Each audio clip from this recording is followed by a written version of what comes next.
Mhm. Want me to wait? Ready? Good evening. I'd like to call the meeting to order for January 25th for the City Council, the Financing Authority, and the Successor Agency. Roll call and posting of the agenda.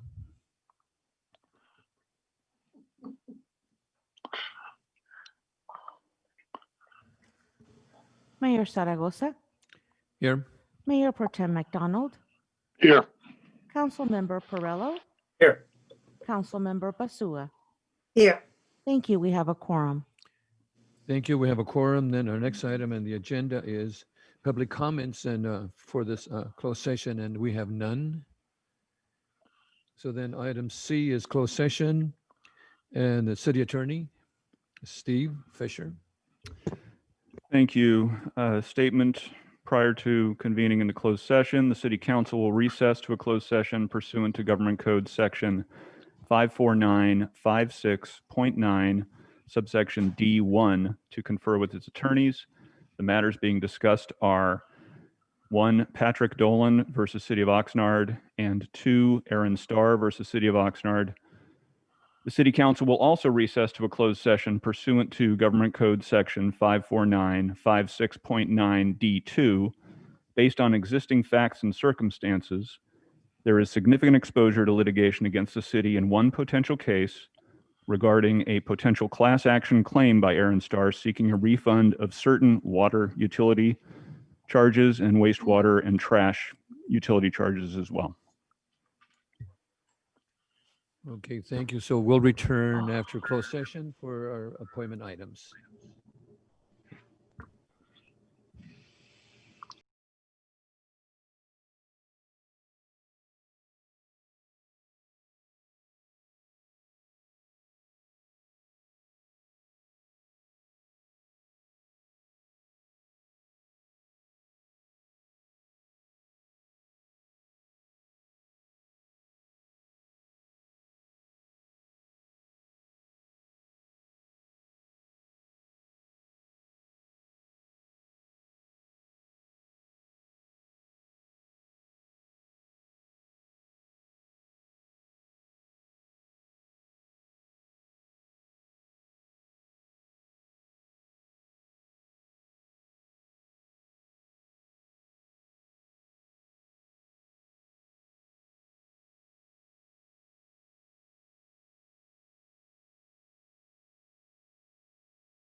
discuss the items listed on the closed session agenda, and there are no actions on those items to report. Thank you. Our next item in is appointment items, and this is a Public Works item. And the subject is award contract for the Wanimi Road Recycled Water Pipeline Phase 2. And who's, is that Rosemarie?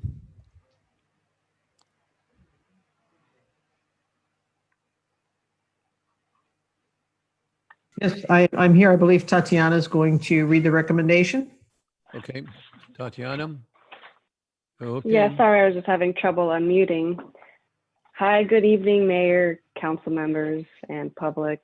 Tatiana Arnaud. So the recommendation that we're seeking for this item here is that the City Council first award and authorize the mayor to execute Agreement A-8241 with Blois Construction Incorporated in the amount of $13,713,961, which includes the base bid plus additive items for the Wanimi Road Recycled Water Pipeline Phase 2 rebid to project PW 17-42R2, or otherwise known as project number 106002.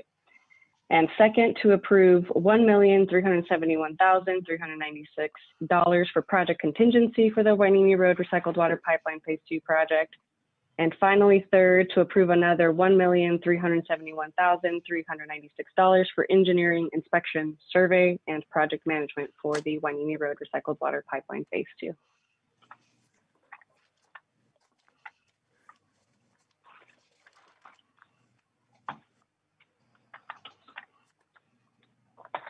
Do I need to keep reading the rest of the report, or that's the end of the recommendation? Okay. And I uploaded the presentation. I was going to share that. That was a pre-recorded presentation. Is there any comments from our council members? And we have one public comment on that item. We want to take the public comment first. We have Mr. Lawrence Stein for 3 minutes. No, that's D3, I think. Okay. Is there any comments from the council members? Yes, Okay, Bert? yes. I'm wondering, why does an item like this not go to Public Works Committee? That's a And good question. Go ahead. Go ahead. I'll wait for that answer. Yeah, so the capital improvement program, or the CIP, typically goes through the Planning Commission, the Public Works and Transportation Committee, and Council for approval of the various projects for each coming fiscal year. So Wanimi Road Recycled Water Phase 2, as well as the following item, which we'll have here in a second, the ASR well, were both a part of that process. So in essence, it did go to the Public Works and Transportation Committee already. But because we typically ask contractors to hold their bid pricing for a certain period of time, going straight to council for that construction contracts can save us up to 3 weeks, therefore potentially saving us money. So the longer we ask them to hold their bid pricing for, the more expensive the bid can potentially be. So that's in essence why for this part of the project process, we don't go to the Public Works and Transportation Committee. Okay, and we are talking about the Wanimi Road Pipeline project, correct? That's correct. Okay, and it is mentioned in there on the third paragraph of the staff report that we indicated we have 24-inch outside diameter and 19-inch inside diameter. Does that mean this pipe is 2.5-inch thick, wall thickness? No, so the wall thickness is actually about half that, and the reason is because this pipe is corrugated. So they account for the distance in between the corrugations and that 2.5. But the actual thickness of the pipe will be closer to 1.25 inches. Thank you. I appreciate that explanation, because I was like, man, it's a massive thing. Okay, and I have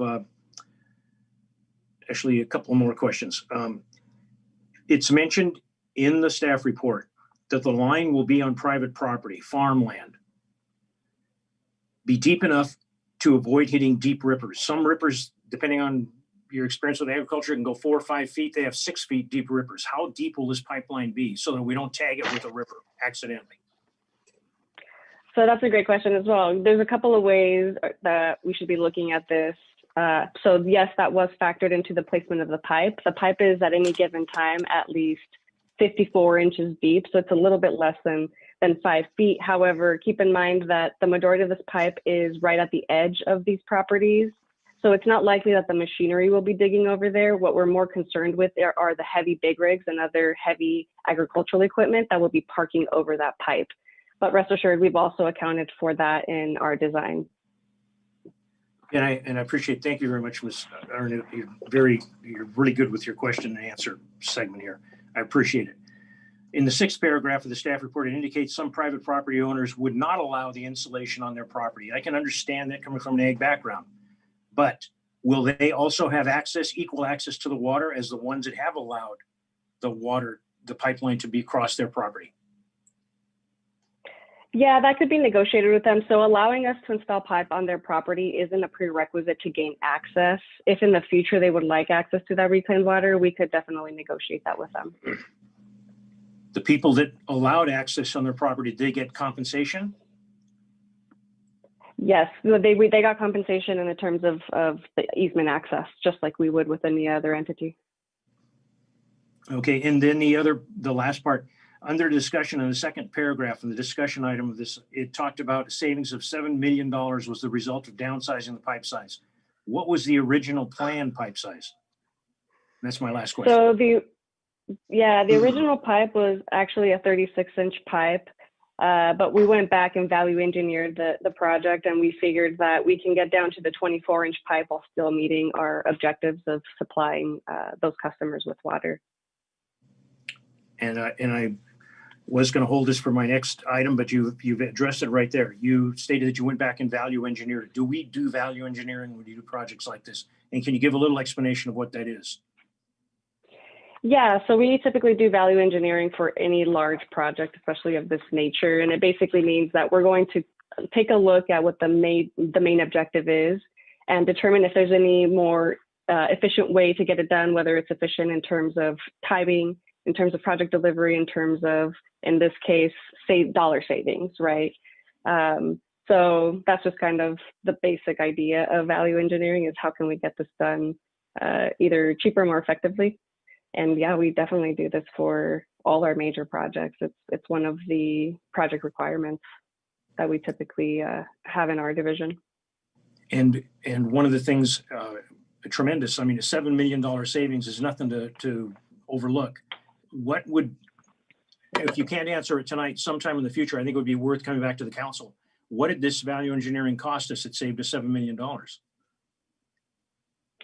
I would have to get back to you. We actually did that with internal staff. We did not go out to a consultant for the value engineering. So I'd have to go back and take a look at all of the accounting on the staff's time. But we can definitely look into that and get back to you. As a member of the Public Works Committee, I'm very interested in that. And thank you again. Thank you very much for your point blank, right on the button answers. Appreciate it. Mayor, that's my last question. Yeah, thank you for those questions. Council members, any other questions? If not, we need a motion. I'll move the recommended action. Okay, Perello, motion. Second. Second by Basua. Roll call.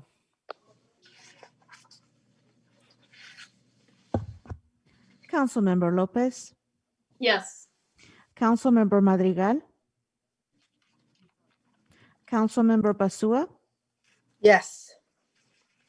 Councilmember Perello, Yes.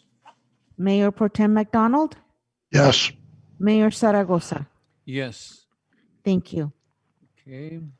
Our next item is again item number 2, Public Works Department award contract for aquifer storage and recovery ASR completion project PW 2008R. And again, our engineer Tatiana. Mr. Mayor, Yes, sir. I'm going to declare a conflict on this when you look at the overhead aerial, you can see my backyard in it. So I'm real close to this project. So I don't know whether it'll affect my property one way or another, but I'm not going to take a chance. So I'm going to take a side seat. Okay, thank you. And also just for information, Oscar could not meet with us today for personal reasons. Okay. All right. Mhm. And by the way, So go ahead. I'm sorry, by the way, this is a pre-recorded presentation, but go ahead. Yeah, that's correct, Mayor. This is a pre-recorded presentation, and the recommendation is that the City Council first award and authorize the mayor to execute agreement A-8261 with Speece Construction Company Incorporated in the amount of $4,167,000 for the Aquifer Storage and Recovery, or otherwise known as ASR, completion project. Second, to approve $416,700 for project contingency for the ASR completion project. And finally, number 3, to approve another $416,700 for the engineering, inspection, survey, and project management components for the ASR completion project. That concludes the recommendation. Okay, thank you. Any questions of our engineer? If not, what's the pleasure of the board?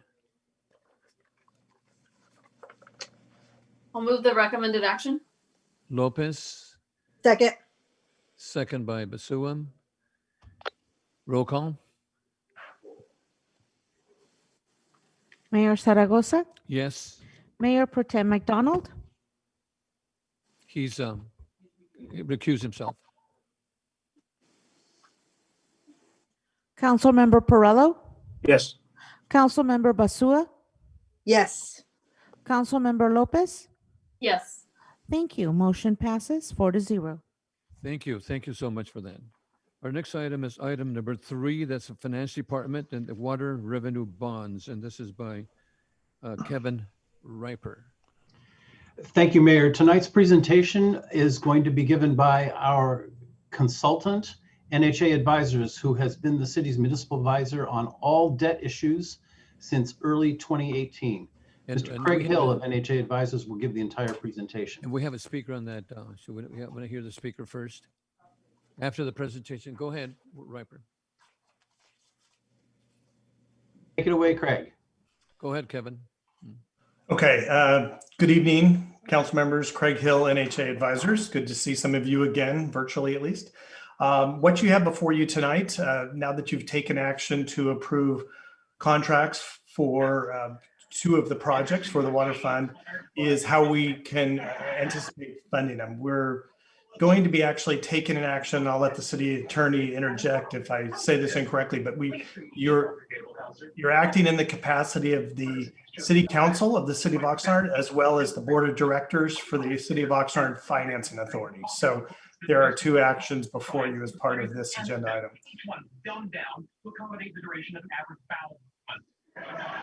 Okay, any questions of Greg? So we have a presentation, if we can do. Go ahead and go with the presentation. And somebody has a TV on in the background if you want to turn. I don't know who it is. Thank you.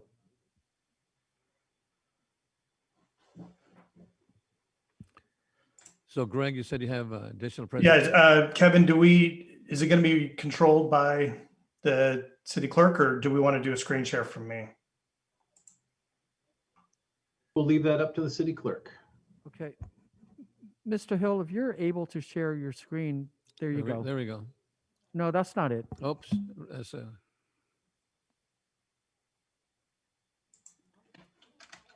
it's a revenue bonds. Mr. Hill, are you able to share your screen? Yeah, hold on 1 second, please. Mhm.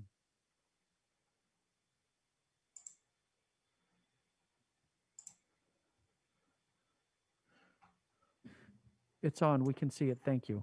There it is. Okay.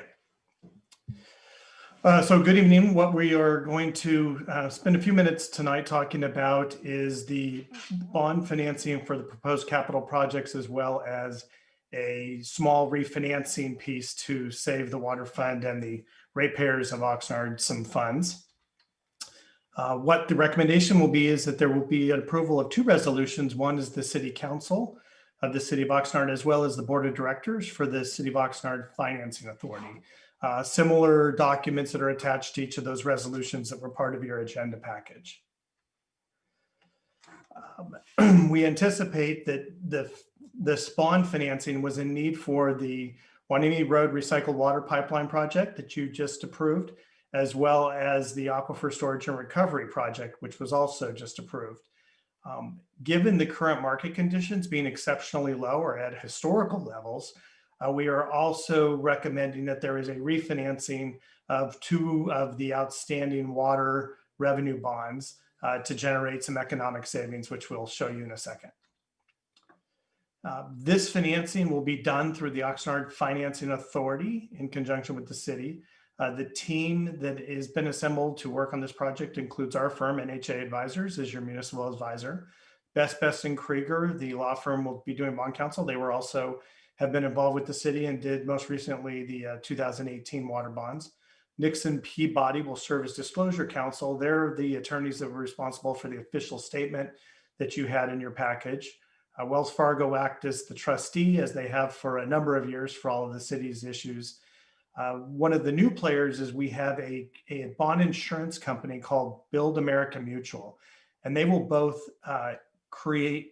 provide a credit enhancement to the bonds. So they'll be improving the rating from a single A to a double A, which will help lower the interest rates, as well as providing a surety bond for the reserve fund, which means we don't have to put cash into a debt service reserve fund.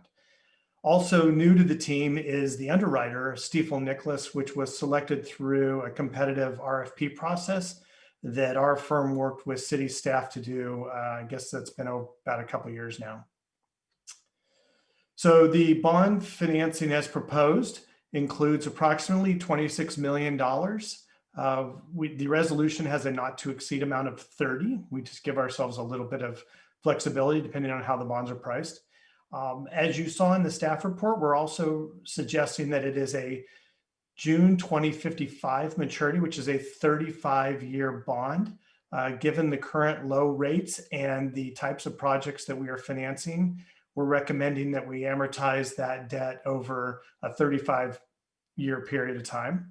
We're also suggesting or recommending that we refinance the 2010A and 2012 bonds, given the low interest rates and the ability to generate savings. Current market conditions are indicating that the financing should just come in a little over 3%. We're not in the market yet, so we can't lock that down, but should council approve this item tonight, we will be going to market in February.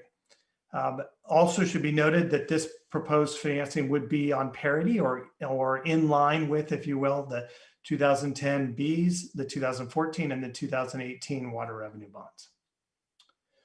So what are we really financing with this particular project? Well, obviously the Aquifer Storage Recovery Project and the Wanimi Road project. Both of those have very long useful lives, so they are appropriate to be financed with capital. We did look at the automated meter infrastructure replacement project, and given the current balances in the reserves for the water fund, and given the fact that that's a multi-year implementation, felt that it was appropriate to have those funds best applied to that particular project.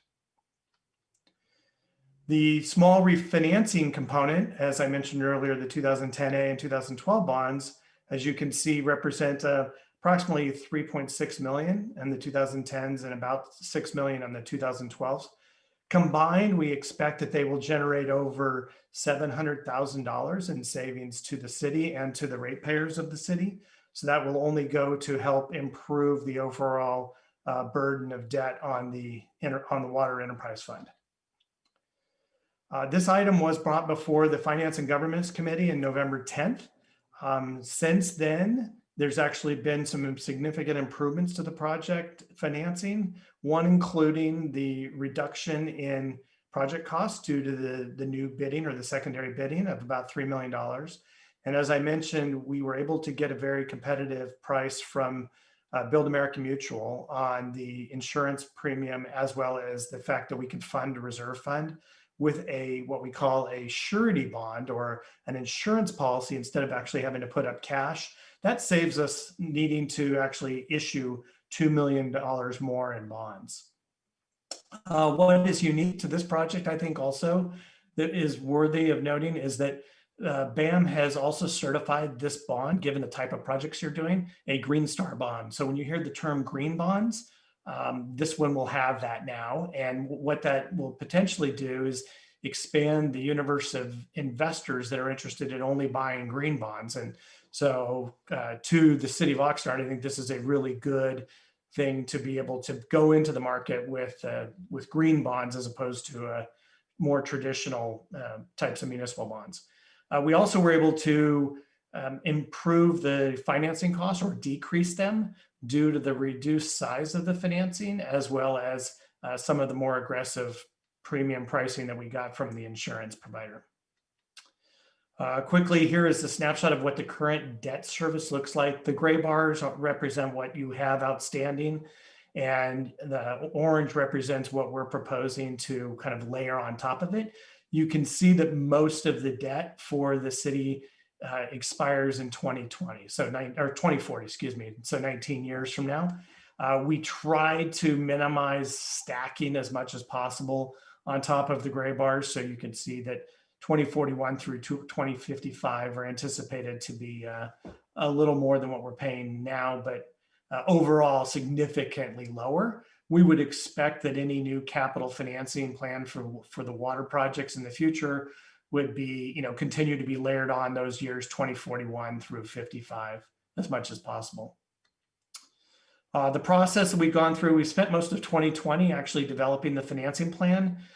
We were actually with the credit rating agencies in the fall, September, October. The city did get a single A rating on the bonds. We went before Finance and Governance in November, as I mentioned earlier. And now we're in front of council seeking your recommendation or a recommendation to approve the two resolutions, both of the city and of the Finance Authority. Should you approve tonight those two resolutions, we will move into pricing the bonds in February and closing or funding the projects either late February or early March.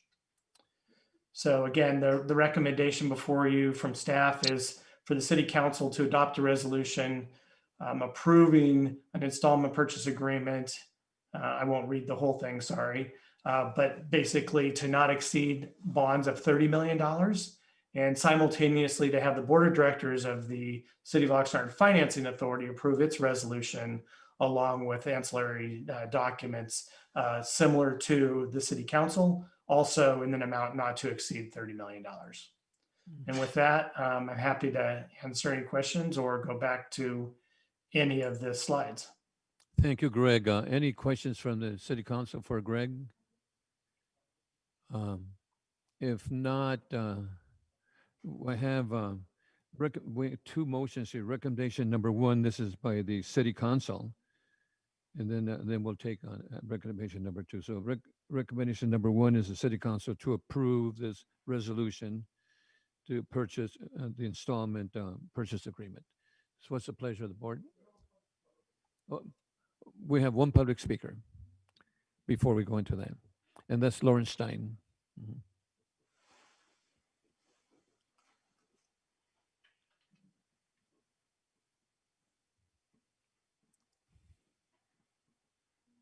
Mayor, he is not available. Okay, not available. So we need a resolution for recommendation number one, the city council. Any I'll move the recommended action. Mayor Pro Tem, move approval. I'll second it. Second by Councilman Perrella. Roll call.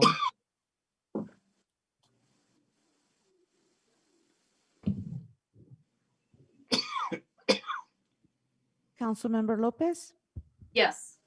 Councilmember Basua, Yes. Councilmember Perrello, Yes. Mayor Pro Tem McDonald, Yes. Mayor Zaragoza. Yes. Thank you. Motion passes. Our second motion would be for the Board of Directors, City of Oxnard Financing Authority to adopt a resolution to approve the installment purchase agreement. So we need a motion for the second for the Financial Authority. I'll move the recommended action. Birds first. Second. Second by Lopez. Roll call.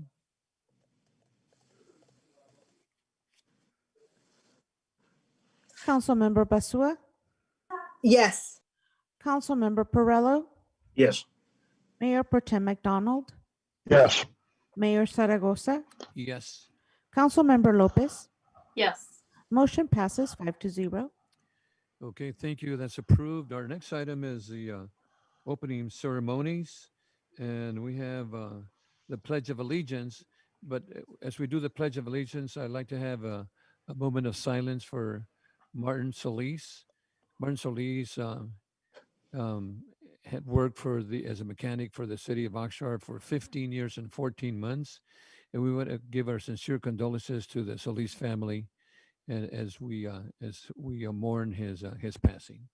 So the Pledge of Allegiance, we'll have Councilmember Lopez lead us in the pledge and a moment of silence. Thank you. Great. Thank you, Mayor. If you can stand, please stand. Place your right hand over your heart. I pledge allegiance to the flag of the United States of America and to the republic for which it stands, one nation, under God, indivisible, with liberty and justice for all.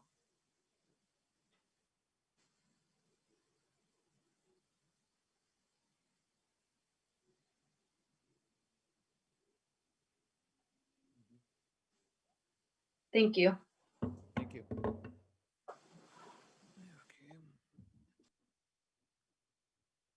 So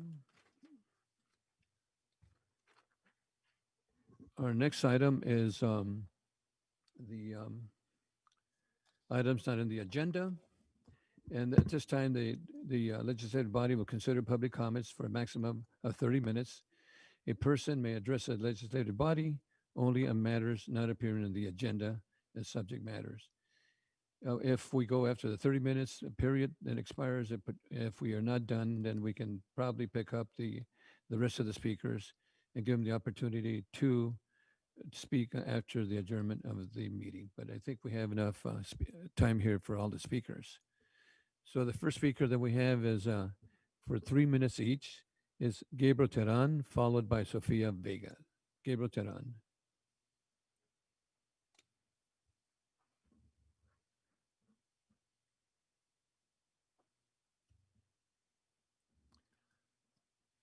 We have Grable. Okay.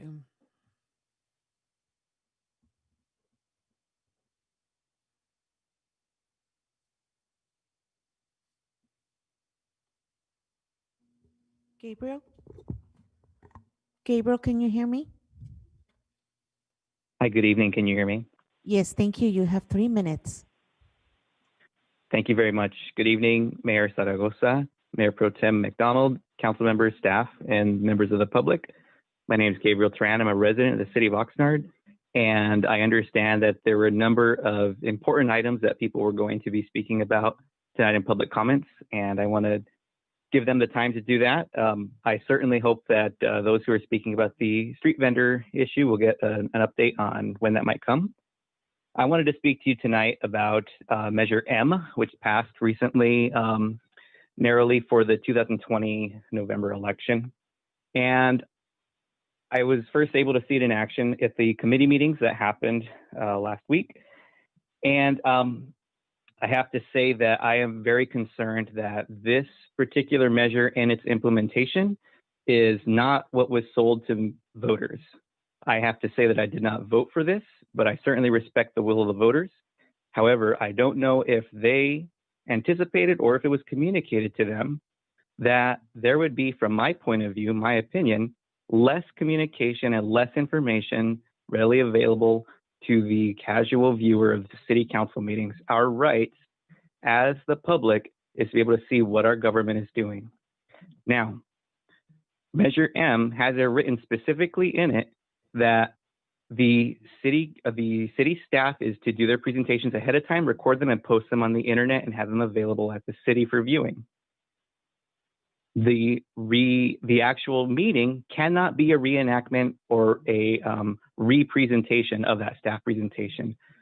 Are many members of the public who do not have reliable internet access or are not comfortable with technology cannot see presentations and information that is important to them as members of the public before the meeting happens. They just can't access it. Many of them are used to tuning in, seeing the presentation, making an informed decision, and then commenting on it or seeing what the elected officials do next.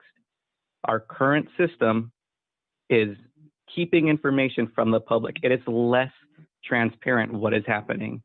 And that's the way the measure seems to be written and the way it seems to be implemented in the way it was written.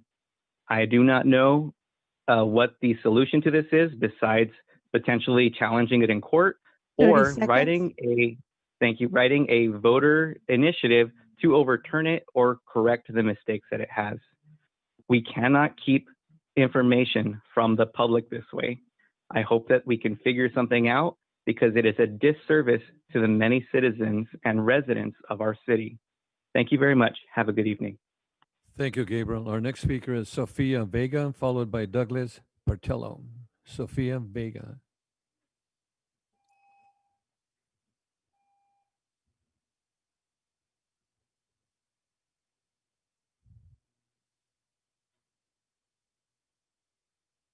Not available, Mayor. Not available? Okay, not available. Our next speaker is Douglas Partello, followed by Connie Ochoa. Douglas Partello. Mr. Portillo?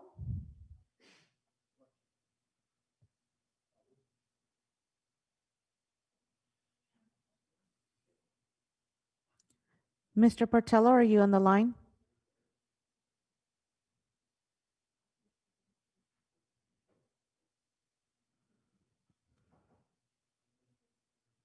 Hello. Yes, hello. You have 3 minutes. Yes. Good evening, Mayor Zaragoza and council members. The thing I'd like to speak to everyone tonight about is the public landscaping and the parks.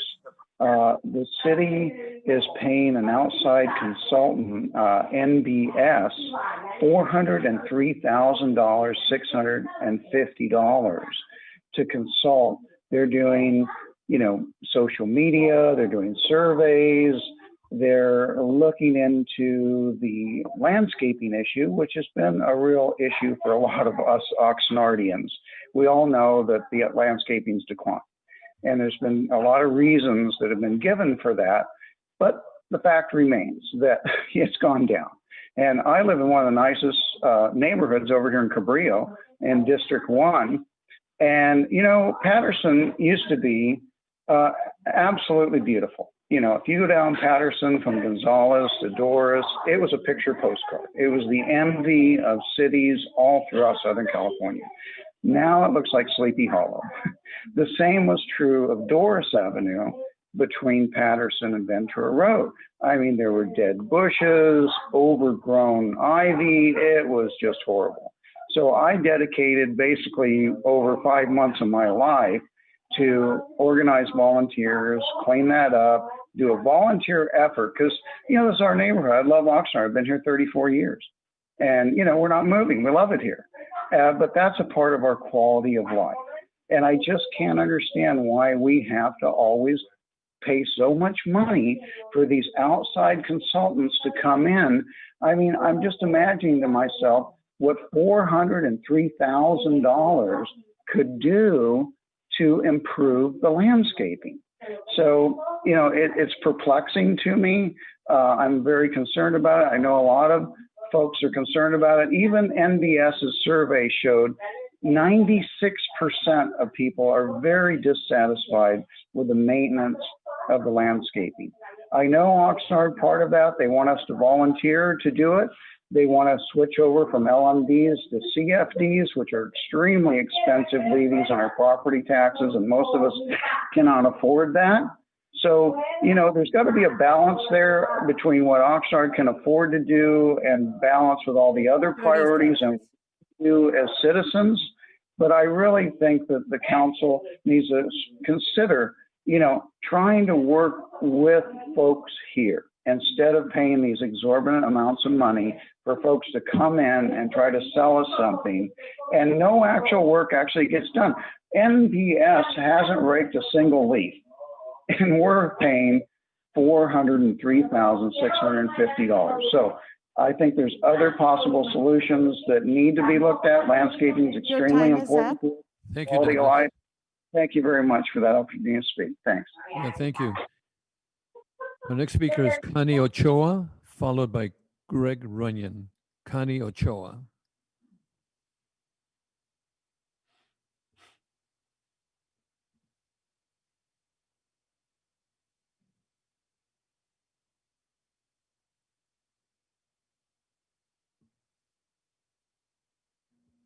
Connie Ochoa is not available. Not available. Okay. Greg Runyon, followed by Larry Barberine. Greg Runyon. Greg Gunyon is not available. Not available. Okay. Larry Barberine, followed by Larry Stein.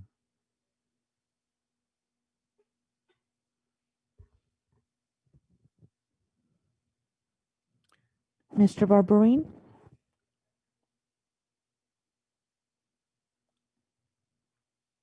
Hello? Yes, you have 3 minutes. Hey, this is Greg Runyon. Oh, Greg. Oh, thank you. Yes, sir. You have 3 Okay. minutes. Thank you for calling in. Okay, good.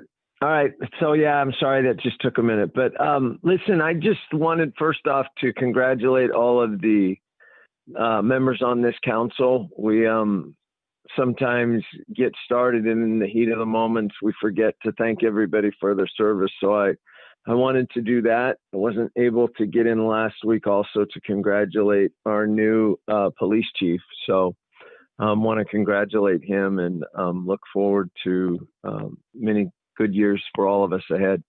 There were a couple things I did want to talk about, though. The first is kind of my pet peeve in life, and that is about civility and treating each other with respect and kindness.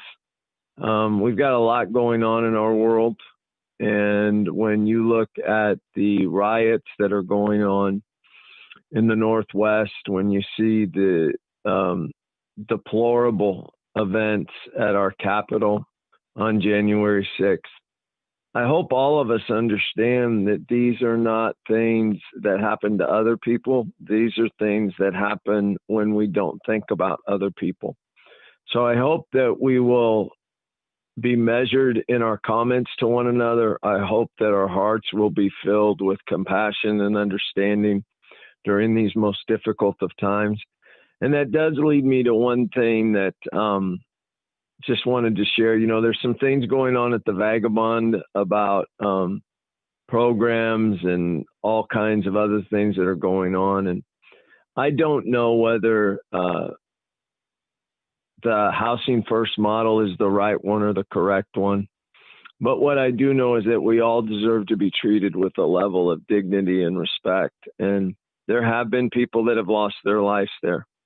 And I just hope that you as council members will take the time to look into those events, not so much as to point fingers as who did something wrong, but to look at what can we do right. So I just hope that as we go forward as a city, that we will all take time to treat each other with respect and kindness, that we'll remember that there's not one of us that is in better shoes than somebody else. We all could be in the shoes of those that are downtrodden. And so I just, again, want to encourage us to do the best we can to love and respect each other. So with that, I'll wish you all a very blessed and happy good night. God bless. Thank you, Pastor. Our next speaker is Larry Barberine, followed by Larry Stein.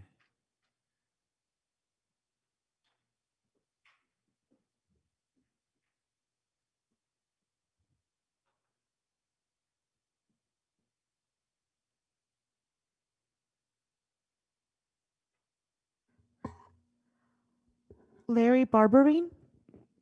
Hi, can you hear me now? Yes, Hello. you have 3 minutes. Thank you.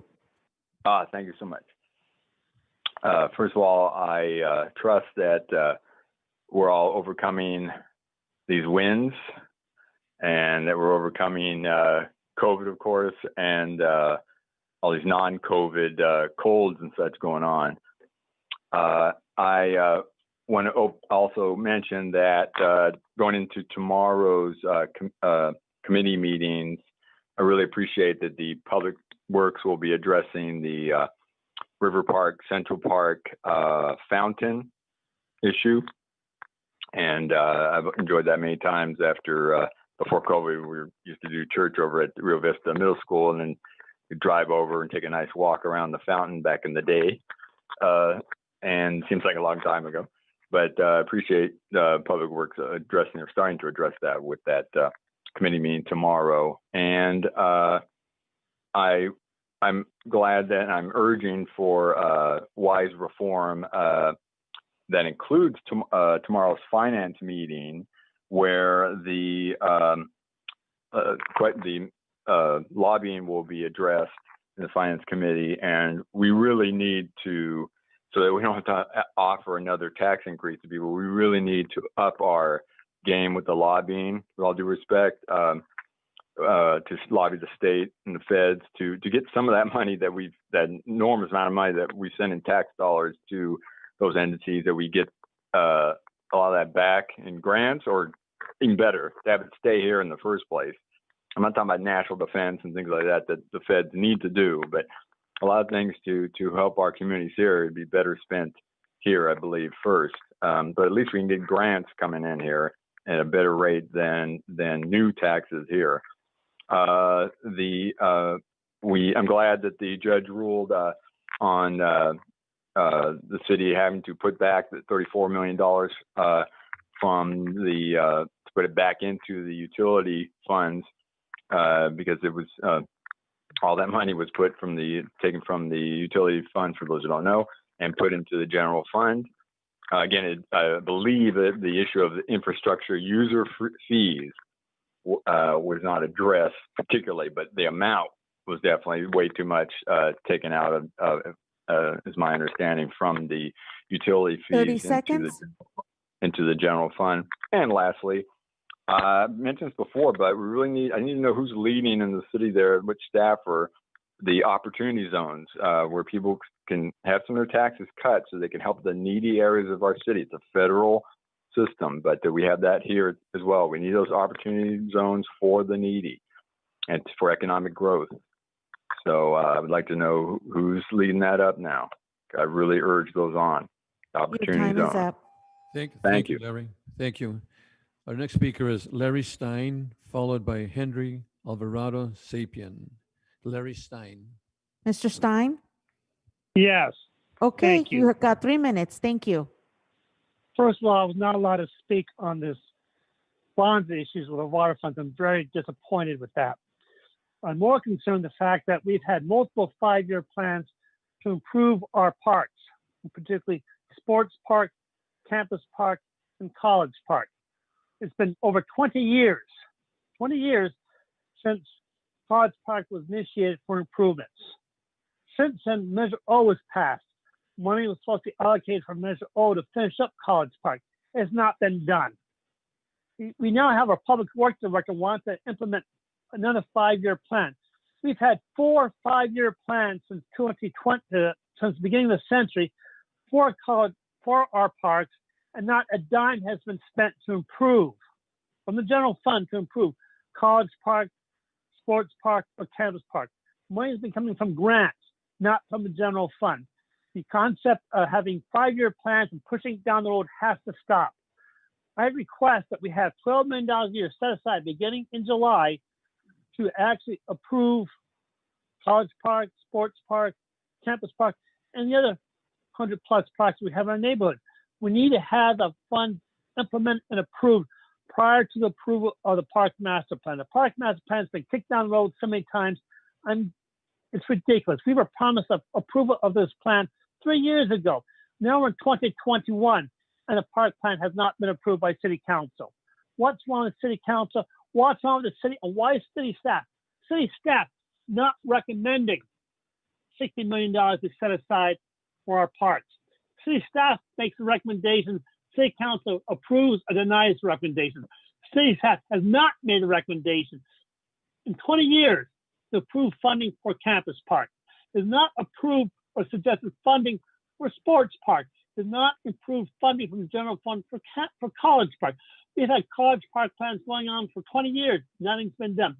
I respectfully ask that this item be addressed on a future agenda item within the month of February, so we can have specific talks and discussions, having staff approve and make recommendations. $60 million be approved for our parks, for both the building of it and maintenance of it. Thank you very much for your time. Again, I'm dismayed with the fact that I was not allowed to speak on the water bond issues. Very disappointed. Thank you very much for your time. Larry, we called your name and you didn't answer that. So just for information. Our next speaker is Henry Sapien, followed by Lucy Cartagena, Henry Sapien, Alvarado. Mayor Sofia Vega is on the line now. She was on the list earlier. Sofia Vega, Okay, let's go ahead. thank you. Mhm.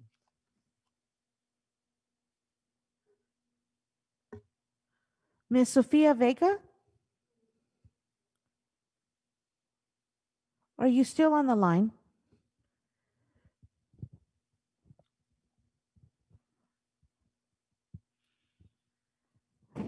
Miss Vega, are you on the line? Okay. Hello? Hello. Yes, you have Hi. 3 minutes to speak. Okay, thank you. Good evening. My name is Sofia Vega, and I am calling again for information on the street vendors. We would like to get some answers on the questions that were asked back in December. And also, anybody else who is calling, do not use the Zoom app. Instead, dial in the number. Your participant ID is your phone number. And then dial *6 when you're asked to unmute. So hopefully that clears up some things. Do not use the Zoom app. Instead, dial in the phone number that was provided in the email. And again, we would like to get some answers on the street vendors. And hopefully that's soon. Please add it to the agenda. Thank you. Go ahead, Sophia. Mhm. Was that it? Thank you. Okay, then. Thank you. Thank you so much. Our next speaker is Henry Sapien, followed by Lucy Cartagena. Henry. Mhm.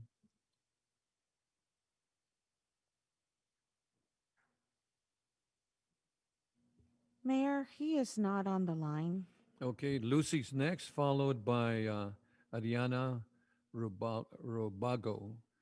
Mhm. Lucy Cartagena is not on the line. However, we do have Ariana Rabago on hold.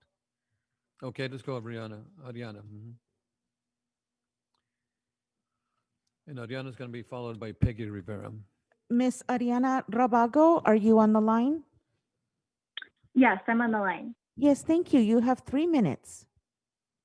Good evening, Oxnard City Council staff and community members. My name is Ariana Rabago, and I'm a resident of District 2. I grew up in Oxnard and studied environmental science at UCSD. And since graduating, I've spent 6 years working with and in local government and environmental management. I'm calling in today because I want to draw attention to the connection between last week's extreme and unusual wind events and 3 other concepts. The first connection I want to highlight is the direct link between the recent wind events and climate change. I'm not a climate expert or a meteorologist, but I've done some research and I'll do my best to explain. The weekend before the wind event was an unusually hot winter day with daytime temperatures hitting over 85 degrees. Record high temps were recorded across the state. This warm air mass was followed by a cold air mass. And as you may know, warm air is associated with low air pressure and cold air is associated with high air pressure. When there are differences in temperature of two air masses, we know to expect wind as the atmosphere tries to equalize the pressure between those two. When there are very large differences in temperature, as we saw last week, we can expect extreme high winds. As heat waves become more common in the winter as a result of climate change, we can expect that these unusual and extreme wind events will become more frequent. The second connection is the link between the wind events and the financial costs and risks to the city. I encourage you to ask staff to calculate how much money was spent in resources cleaning up and tending to the wind events, how many staff hours and city vehicles were used, what is the cost of the damage to city trees, buildings, streets, and sidewalks that we now need to repair? What is the cost of not being able to perform other essential services that day due to the diversion of resources? I ask these questions because I want you to clearly draw the line between climate change and its smaller financial impact. And I say smaller impact because the cost of a single day's events might be less likely to be linked to climate change as events like the Thomas Fire or a few years-long drought. I suspect that when you add up all those costs, they won't look small. All of this is not to mention the risk to public health and safety, but that's an essay for another day. The third connection is the one between all the aforementioned points and your responsibility as local leaders to protect the community through decision making. While I don't have a specific policy ask in mind today, I hope that this has helped you see the connection between the decisions we do or don't make today and the potentially delayed but direct risk to the city as a result of climate change. We can't wait on the federal government to make sweeping decisions for us. I can assure you that every decision you make has an impact on the climate, and I'm asking you to treat them that way. I understand you're preparing a climate action plan, and that's a great step. But before, 30 during, and after that, I want to see Oxnard prioritize climate in its decision making to protect ourselves, our children, and our grandchildren. When I was growing up, I was taught that sustainability was protecting the planet today so that our children and grandchildren wouldn't suffer tomorrow, yada, yada. But as I got older, I realized that actually I am the children and grandchildren that phrase was written about, and I will see the impacts to my health and my community due to climate change, and so will you. We don't need to wait on our kids or grandkids.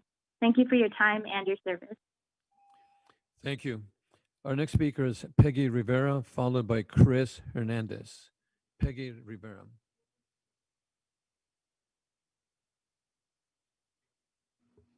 Miss Peggy Rivera, are you on hold?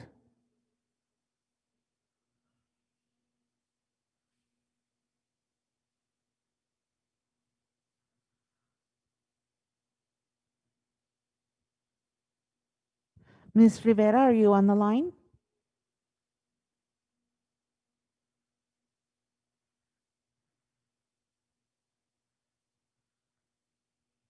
Hello? Is this Peggy Rivera? No, this is Doug. Okay. Sorry about that. Okay. Well, you are on the list for public comments on items not on the agenda.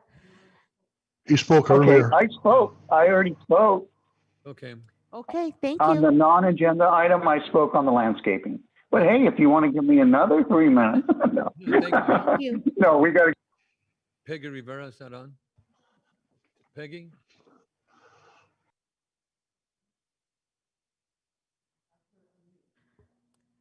Peggy, unmute Peggy. Peggy, can you unmute your phone?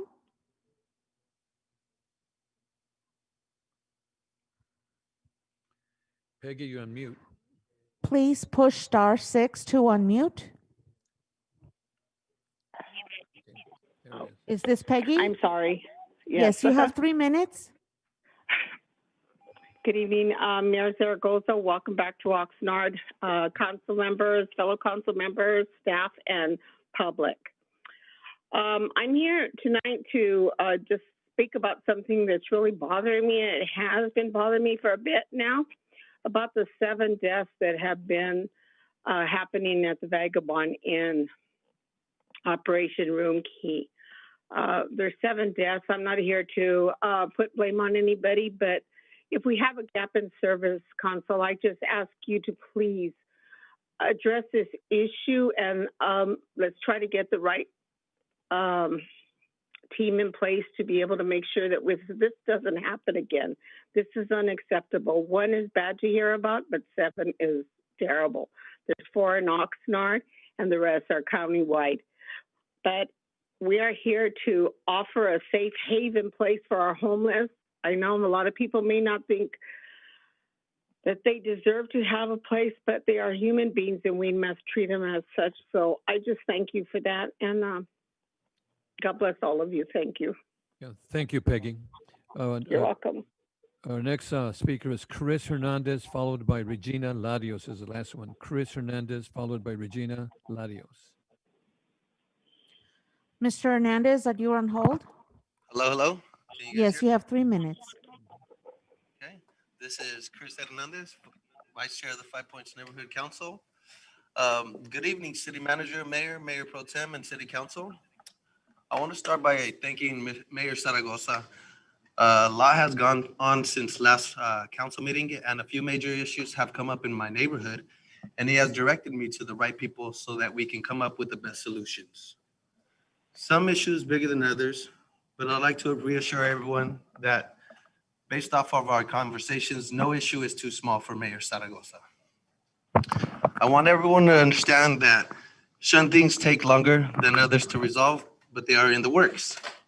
Topics such as the elotero man have been spoken about and eventually will have a positive solution. Thank you, Sofia Vega, and many others who continue to be vocal about this. Pero acuérdense, mi gente, las cosas buenas toman tiempo. Gracias. I seize my time. Thank you, Chris. Our last speaker is Regina Larios. Regina?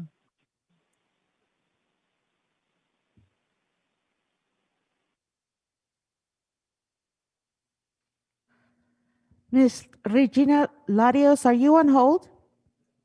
Hello? Yes, hi. You have Hello? 3 minutes to speak.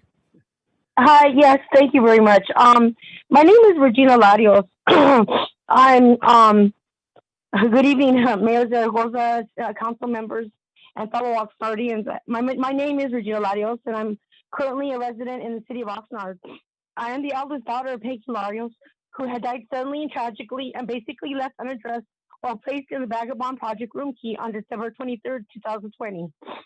She was first in Ventura, then later in Oxnard.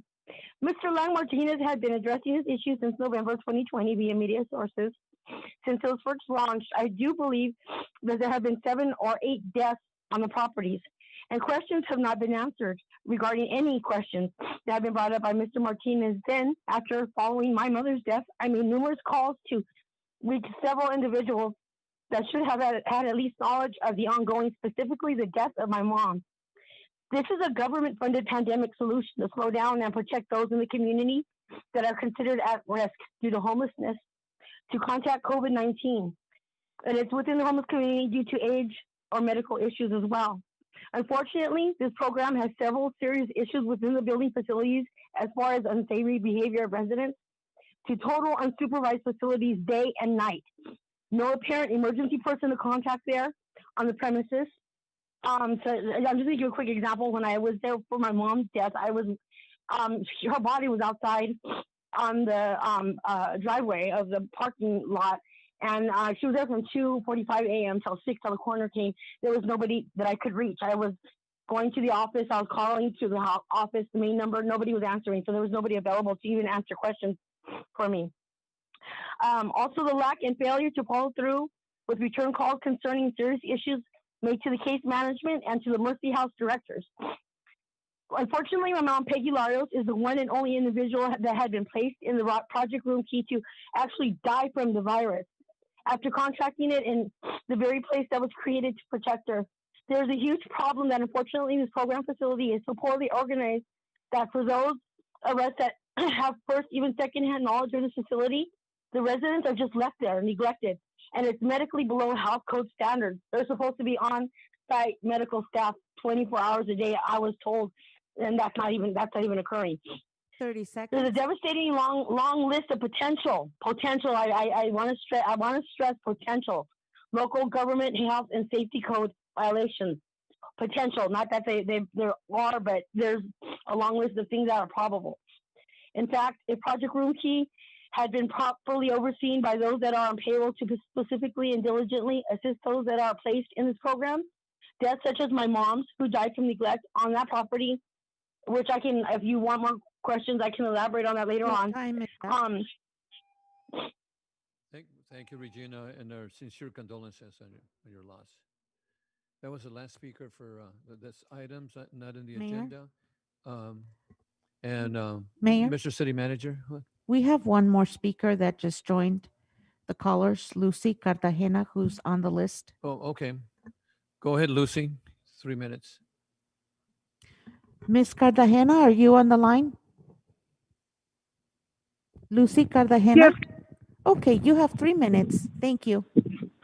Hi, my concern is also the same exact thing of the jets in Oxnard and around the Ventura County. So my question is, what are we going to do to address it?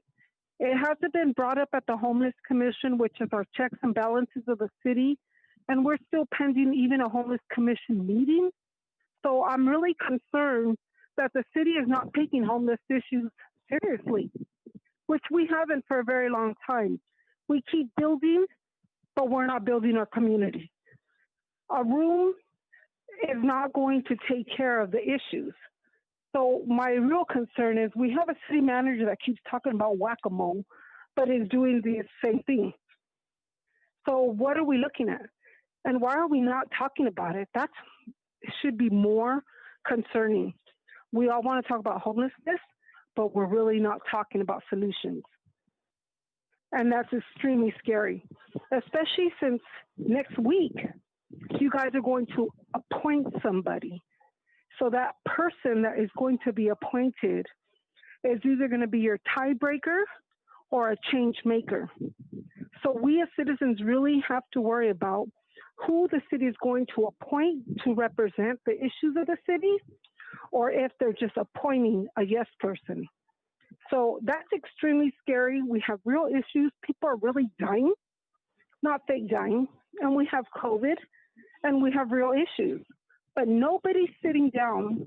There is no type of community input on homeless issues.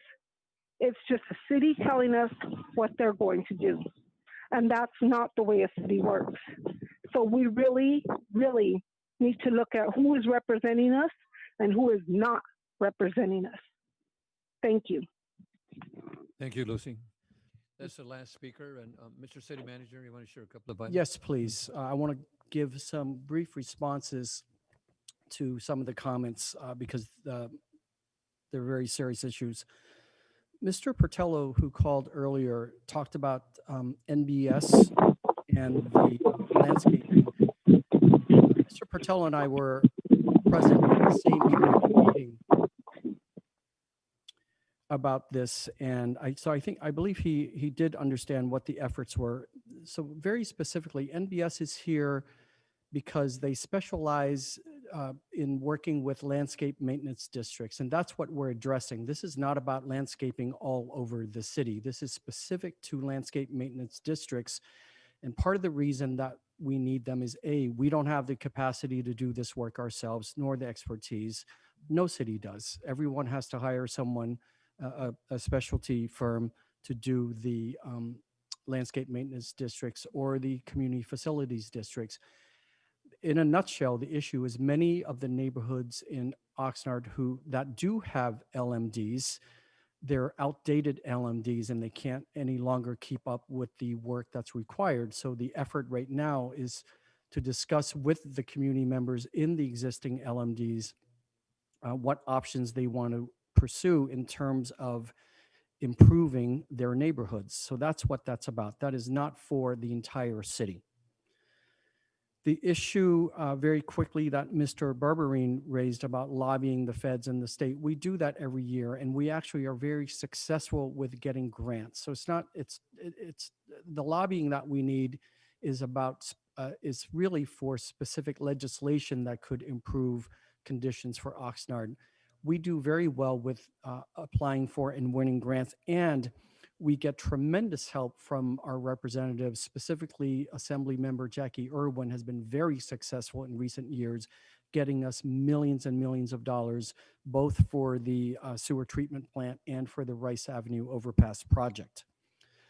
Now, with regard to Mr. Stein discussing the Parks Master Plan and why staff's not recommending any funding right now, I understand and appreciate that the Parks Master Plan has been slow in coming, but it's been a very comprehensive effort. It's actually coming to the full council, and staff is not going to recommend any budget attached to it until the council has had a chance to weigh in on the vision of the master plan. And once we get the council's acceptance after their input and feedback, then we can proceed to recommend what funding we should have in phases. There's no way we're going to recommend $60 million in one shot. With regard to the street vendors, we are pursuing that item. I want to make it clear there's separate issues there as it was brought to us by the community. So one has to do with the actions of a specific code enforcement officer. So that investigation is concluding, and we will be presenting that here at the council. The other aspect there is about how to get proper permitting for that specific style of vending, and that's something we're working with the county because it's the county's jurisdiction that provides those permits. And in the past, we already know from the county's perspective that they're also complying with state law, but we are discussing with the county alternatives. Now, finally, the one I want to really address is this issue with the vagabond and the deaths of the homeless members recently. And I want to put that very quickly in a broader context because that's a very, very serious issue that people are raising. But I'm very disappointed about the way the issue is being raised. Last year, we had across the county, I believe the number was 76 members of the homeless community passed away. And I believe 30 of those were here in the city of Oxnard. 30 people died who were homeless. And 7 of them recently happened to be in the Vagabond. But let me just posit this question. The same people would have died somewhere outdoors, in many cases that we've had in the past, in very terrible conditions and locations and situations. Our effort with the Vagabond is to bring as many people as possible indoors, especially during this pandemic, to try to prevent outbreaks in homeless encampments. And we do it with extremely low barriers simply because we want to get people indoors to a more humane situation where it's possible to attempt to provide services. And some of them, unfortunately, have passed away. But if not for the Vagabond Project, this would have happened outside, like the other 30 folks. So these allegations that we don't take the homeless crisis seriously is outrageous. We've taken it more seriously in the past few years than we ever have. And frankly, it's some of the same callers here who are always the people who oppose any situation, any location where we recommend to the council to site homeless housing. So you can't have it both ways. We are working hard to get folks who are homeless out of the streets, out of the riverbed, out of the beach areas, into some form of protective, safe, warm housing. And we are making serious progress there. We can't do it all at once, but we're making actual progress, unlike we've ever made in prior years in this city. We take it very seriously. Thank you. Thank you. Our next item is item H. This is a report from the city manager. And the city manager shall report on items of interest to the city council body occurring since the last meeting. And our item is city manager's a COVID update from the Director of Emergency Services. Mr. City Manager. Thank you again, Mr. Mayor. So very quickly with the COVID updates. So over the weekend, as a county, we recorded 2,509 new COVID positive cases. Again, that was over the weekend, so 3-day count. And unfortunately with that, were also 18 additional deaths. As everyone probably saw in the news today, the governor has lifted the stay-at-home order. I'll get to that in a moment. So we have the, from the county public health, the vaccine registration updates. So right now, our county is still administering vaccines for phase 1A. So that's where we are at. The county asks that if you are not in the 1A phase, that you do not try to register right now until your phase is up. And I want to get the, IT to put what's on the screen to broadcast on the TV, please, so people can see the information. Currently in the county, we know that recently the state announced that they were advancing individuals age 65 and older, but they're not actually in the current phase A. That will come in phase 1B.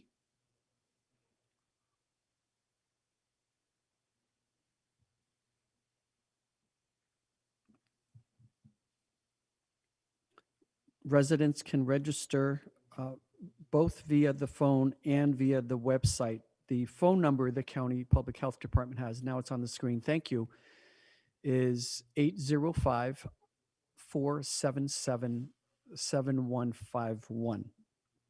And currently it's a recording, but will be open for registration within a week. Additional appointments will be added weekly on Monday mornings at 7:30, and that has to do with the availability of the doses provided via the state, which of course is coming via the federal government.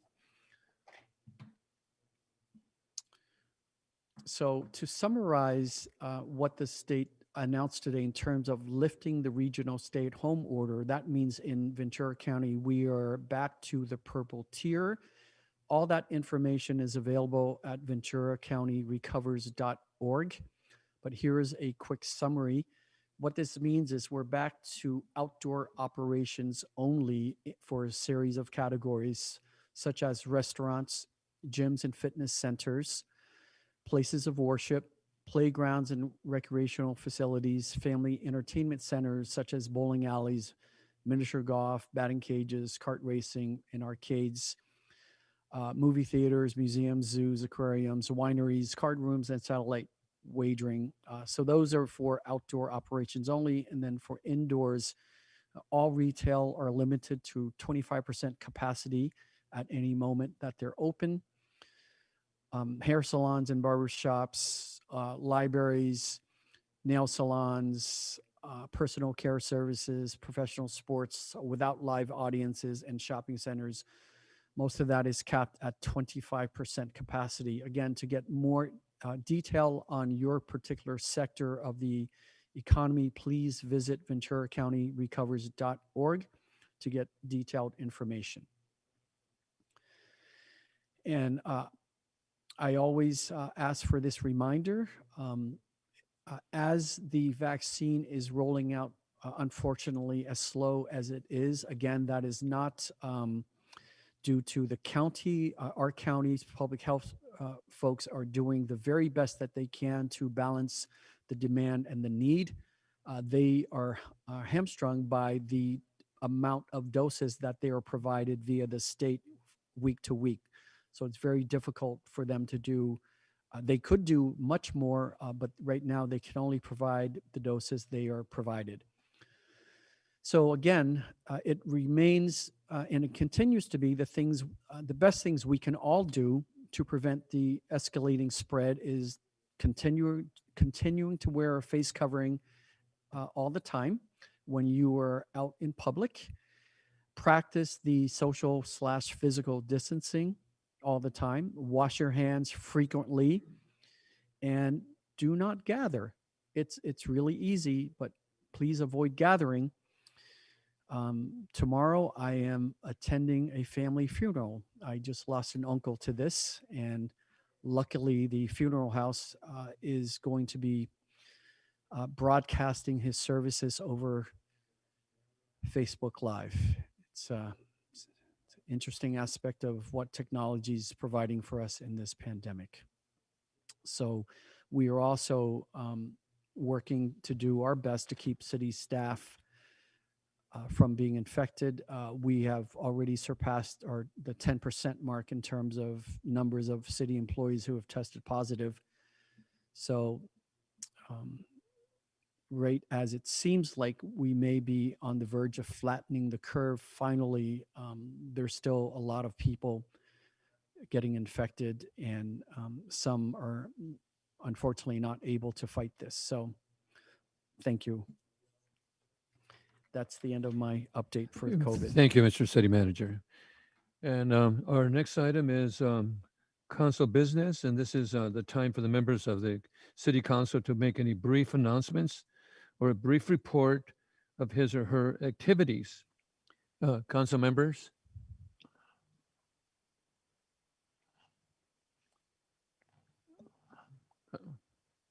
Councilmember Lopez, go ahead. Thank you, Mayor. Very quickly, I do want to continue to encourage everyone out there to maintain those precautions. As our city manager shared about his family, I think, we are all continuing to learn of friends of extended family members who are suffering due to COVID. So it's continues to be a very serious issue. in all parts of our community. Secondly, I spent a Saturday morning out in the Ormond Beach, Port Wainini Beach area with Council Member Stephen Gamma, just kind of looking at the work that he has been doing to clean up the beach out there with volunteers very spread out. There were a few people out there, and we have work to do in that area to protect our ecosystem, to protect our environment, and address a lot of the illegal dumping that is happening in that area. So I do hope that this is something that we can continue to address. And I know that our city staff has been spending time out there cleaning up, especially around the Perkins Road area, cleaning up the debris and the dumping that has been happening there. So I do want to thank the work that has been going on, and look forward to seeing more of that as opportunities come up. Thank you. And Councilmember Lopez, I got a call from, I think it's Mayor Gama, right? And he was very, very appreciative of your help to go out there and help for the weekend. So thank you for your excellent work. Any other council members like to share? Councilman Perello? I'd like to thank all the public speakers that spoke today, but I really appreciate the comments that were made by the city manager. The homeless issue is something that is extremely serious. The loss of anyone's life is extremely tragic, but the city has been bending over backwards, ladies and gentlemen. I mean, there are some that continually criticize that are not doing it the way they want to do it. There's an opportunity to get more involved. And frankly, that's what involved is by getting on a council. If you think you can do better, the suggestions are always welcome. Public comment's a good thing, but to criticize when there are people really busting their hump to try to make things better, from the housing director, from the city manager, the housing director, all the way down the line.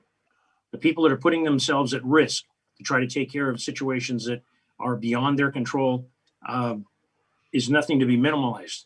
We just had a moment of silence for a member of our team, City of Oxnard, worked for the City of Oxnard. The mayor, how many years? A couple of decades, I believe. 15 maybe. years, 15 years and 4 These individuals are being impacted too. And so the comments are not appreciated by this council member. Your passion is, but your expectations of what you can do and what the city is not doing is not appreciated. On that note, one of the speakers, Mr. Patello, he continually mentions the MBS. I was a party to that discussion where MBS made a presentation. That neighborhood, Cabrillo, that he's talking about specifically, those two streets, other neighborhood and other council members know what we're talking about, Patterson, Doris.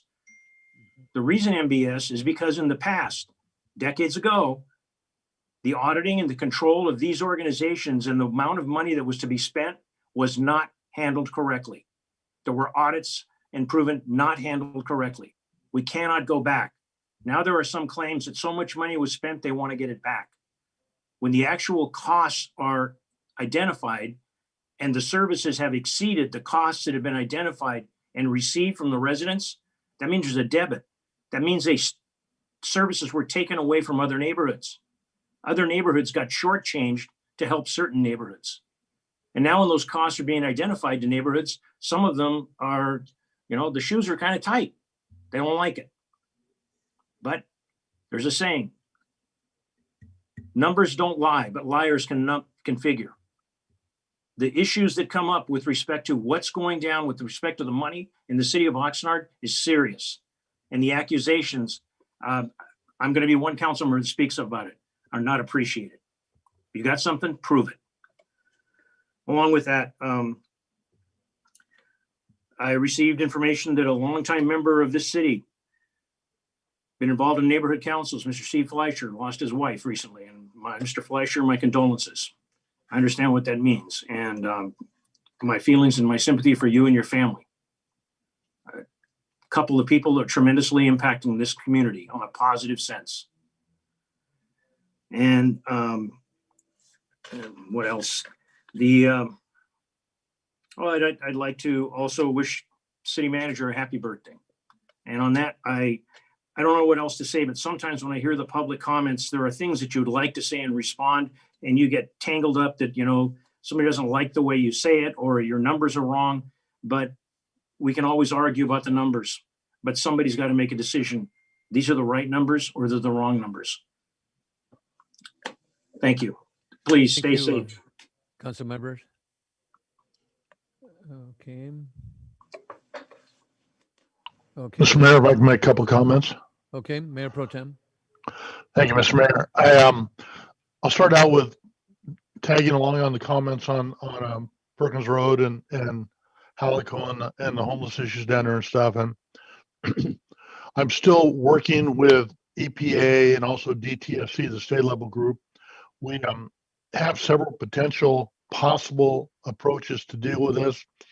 One of the real difficult areas that we're dealing with here is that Halico is still owned privately. The slag heap is still owned privately by different owners. And they have been less than cooperative with the city, with EPA and everyone else. And while EPA is working on a resolution of the material that's there and things, they can't just go into the people's property. We have to follow certain court guidelines and state law and federal law and everything else. And we are working on that. So a lot of times people think that we're just turning a blind eye to stuff. It's not a matter of turning a blind eye. It's a matter of trying to find the most economically viable way and legal way to deal with these issues. And we're still pursuing those efforts. In addition to that, next week is my transportation week, and I'll be meeting with LOSAN, which is the Amtrak Regional Rail Service for the Surfliner, Ventura County Transportation Commission, Gold Coast Transit. And so there's a lot of activity going on. We're still doing a lot of things all via Zoom. We're not meeting. We're doing the social distancing thing as much as possible. So it's been a challenge, but as electeds, we are carrying out the business of the city. And finally, there are a lot of openings on citizen advisory groups. And I talked with Sarah Rowley in the city manager's office today, and there are several groups that have numbers of openings that we don't have people interested in. And I've reached out to several people and I asked her if we're still accepting applications, and she said yes. So if you're interested in potentially serving on a community or a citizen advisory group, there is a great need.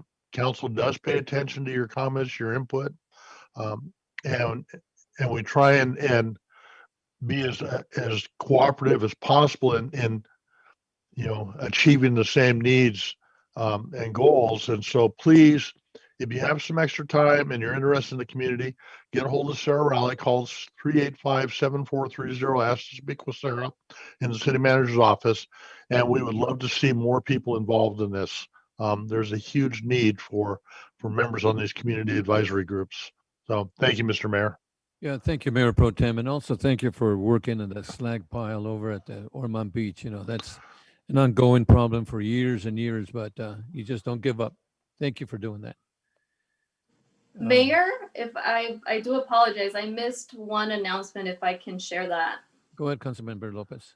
Thank you. So if for anyone who follows the city's social media pages, last week, the city launched a program that is called the Oxnard Employee Pipeline. And this is a partnership with Oxnard College, with the Oxnard Chamber of Commerce. And through this program, what we are doing is creating a series of courses in partnership with Oxnard College that will be offered through the campus there virtually at this time to help residents with some skills building, some training. And in participating in these classes, there is financial aid available. And if you go through the 3 courses that are part of the program, the city staff will work with you to guarantee and schedule an interview with a local company, Oxnard-based company. And the purpose of this program is to help bridge the gap of those residents looking for some good paying jobs with benefits that are here in our very own city and keeping those jobs locally. So I do hope and encourage anyone who is interested to learn more about the program to contact the city. We have a page on the city's website where you can find more information and questions. And I do want to thank our staff who has been working for over 2 years now to create this partnership. And it's a really great opportunity to support our very own residents. So I really appreciate that. So I do encourage you to go to the website. It's oxnard.org/employee pipeline. And you can also contact Martha Guillen in the city at 385-7434. And I do look forward to seeing our residents participating in these courses and going through this process to secure some jobs here in our city. Thank you. Thank you, Councilmember. And we want to thank our city manager for working with you on that and also with staff. I think it's an opportunity to increase the quality of life for our residents and an opportunity for them to learn a trade, which I think is extremely important. That's an excellent program that's going to be coming up, and sign up. And I think the city manager is looking for quite a few people to sign up, and that's really going to help us. Thank you for sharing that information. Bert, you want to share additional information? Yes. Thank you very much, Mayor. I'd like to also wish Councilman Madrigal a speedy recovery. And that's hang in there, Oscar. Get better fast. Thank you, sir. Any other council member? Pasua? Okay, I'm going to share a couple of items here that I have. First of all, I just want to share with the council and also our citizens that on January the 8th, I participated in the city selection committee meeting with all the mayors of Ventura County, and for the purpose of this was to select a regional agency board members. Additionally, I will also serve with the APCD, the Air Pollution Control District, as a member and also as an alternate of local agency formation LAFCO. Also, I'm very, very proud to have nominated Daniel Chavez to serve as the citizens representative of the cities within Ventura County in the Ventura County Transportation Commission, and he was selected. And I want to thank the mayor of Ventura, Rugapacaba, for seconding that. And there was a unanimous endorsement of Daniel Chavez. He's probably going to be one of the Mayor Pro Tem, one of the youngest individuals there in VCTC. And I think it's going to be an excellent addition. And this is a good opportunity for our young individuals from the county, from the city, to participate. Also, one of the things I had the pleasure of participating virtually in the MLK event, which was a 35th annual Martin Luther King Day celebration event. That was a great event that happened also for Martin Luther King. Additionally, I want to wish a longtime resident of Oxnard, Ruth Baker Mulhart, a happy birthday. This is a very special day for her. And she's going to be 100 years on the 29th of this month, just a couple of days from month. And she's a mother of our former council member, Dean Mulhart. And additionally, last Wednesday, and you probably noticed, our President Biden made a national mask mandate for all federal employees to wear masks. So I'd like to remind all our city employees and the public to please wear your mask. As mentioned by our city manager earlier, wear your mask at all times, practice social distancing 6 feet apart, wash your hands often, and no gathering. Please help us eliminate this COVID-19 so we can all participate, make sure that we can participate with our families, go see our grandparents, and just eliminate this thing, but help us out. And as Councilmember Perella mentioned, my sincere condolences to Mr. Flesher and the loss of his wife. And thank you for that. And the next item is City Manager Department. This is appointment of council members to serve on various board commissions and committees. And the recommendation is the mayor, with the approval of the city council, appoint members and alternates from the city council to the various associations that we have on the list. And I have a list here that I'm sure that all the council members had the opportunity to look at it. And what I like to do is also share with you that item number 2 of the same item is that the city council as a whole appoint 2 council members to the Oxnard Airport Authority and 1 council member as the alternate. So as all the council members have looked at this list, and what is the pleasure of the board? Mr. City Manager. Mr. Mayor, if you don't mind, I'd like to go ahead and just read off the list, Okay. just so that the public has a sense of the broad range of the regional duties that council members and our mayor have. And there's a lot of them, There are a guaranteed. lot. So I'm Thank going to you. read the list because Okay. it's not just, this is for representatives from our elected officials, but Mhm. all the cities in the county do this as well.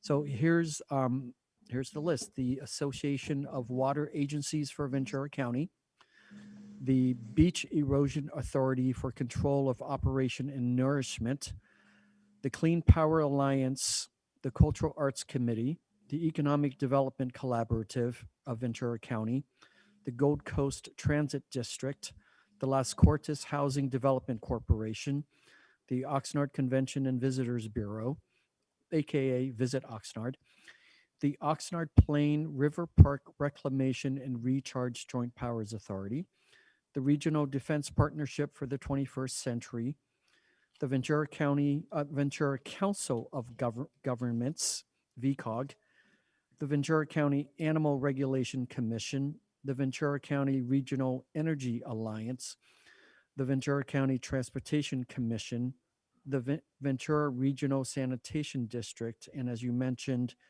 the Airport Authority, and I believe also the Southern California Association Area Governments, SCAG. Yes, SCAG. Mhm. So that's just a sample of the responsibilities of our elected officials. In addition to their duties as council members and as mayor for our city, these are the duties you all fulfill, that you share in the fulfillment of across the region. Thank you. So I understand also that Mayor Pro Tem served in SCAG for many, many years, you know.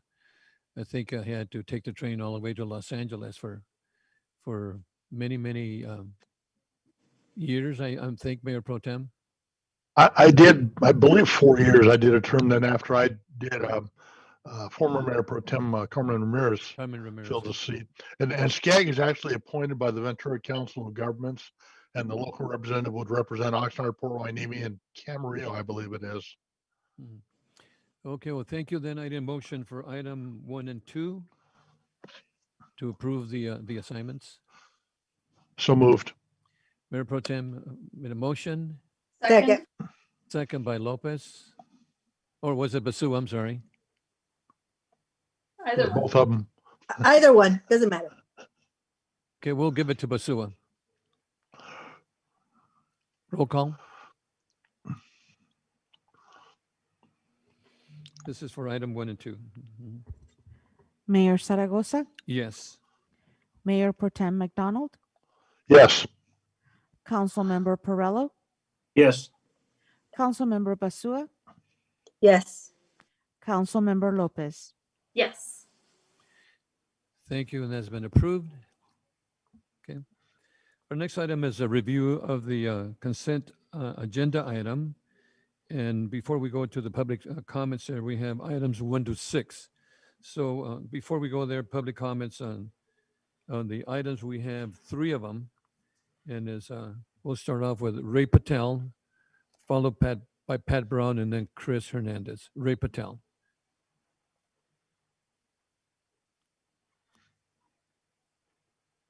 This in the consent items, 1 to 6.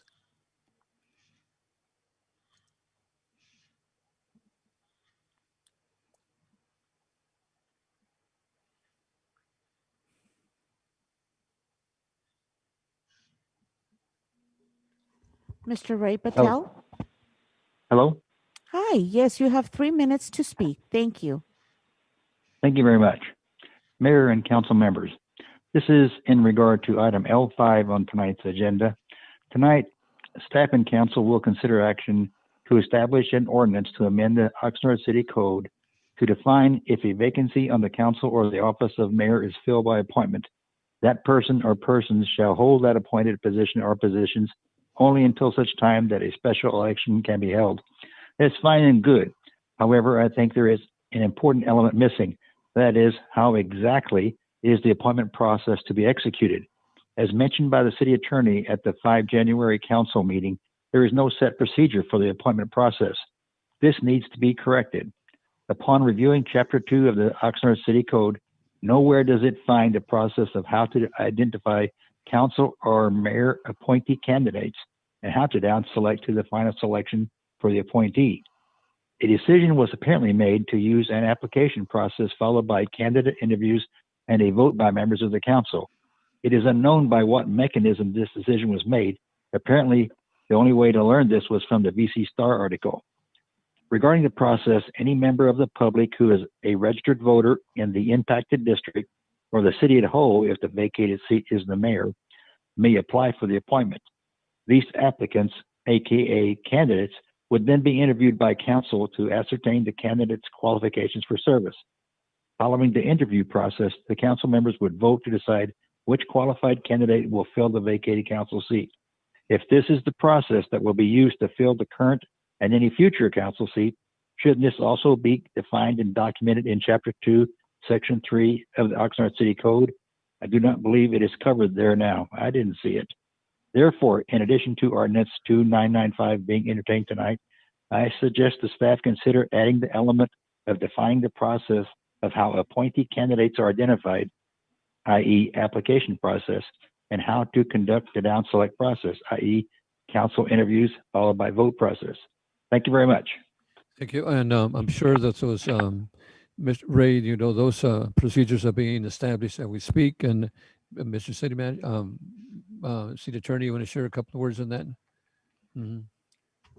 The agenda item for next week's special meeting on February 4th is being put together, and it will propose some procedures, but the council will be free to modify as it chooses. These are merely proposals. Thank you. Our next speaker is Pat Brown, followed by Chris Hernandez. Pat Brown. Miss Pat Brown? Pat Brown?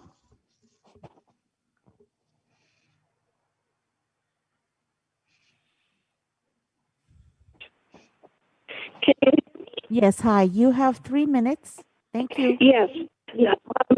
I wanted to speak on 1 and 2, but we're doing L2, which I also want to speak on.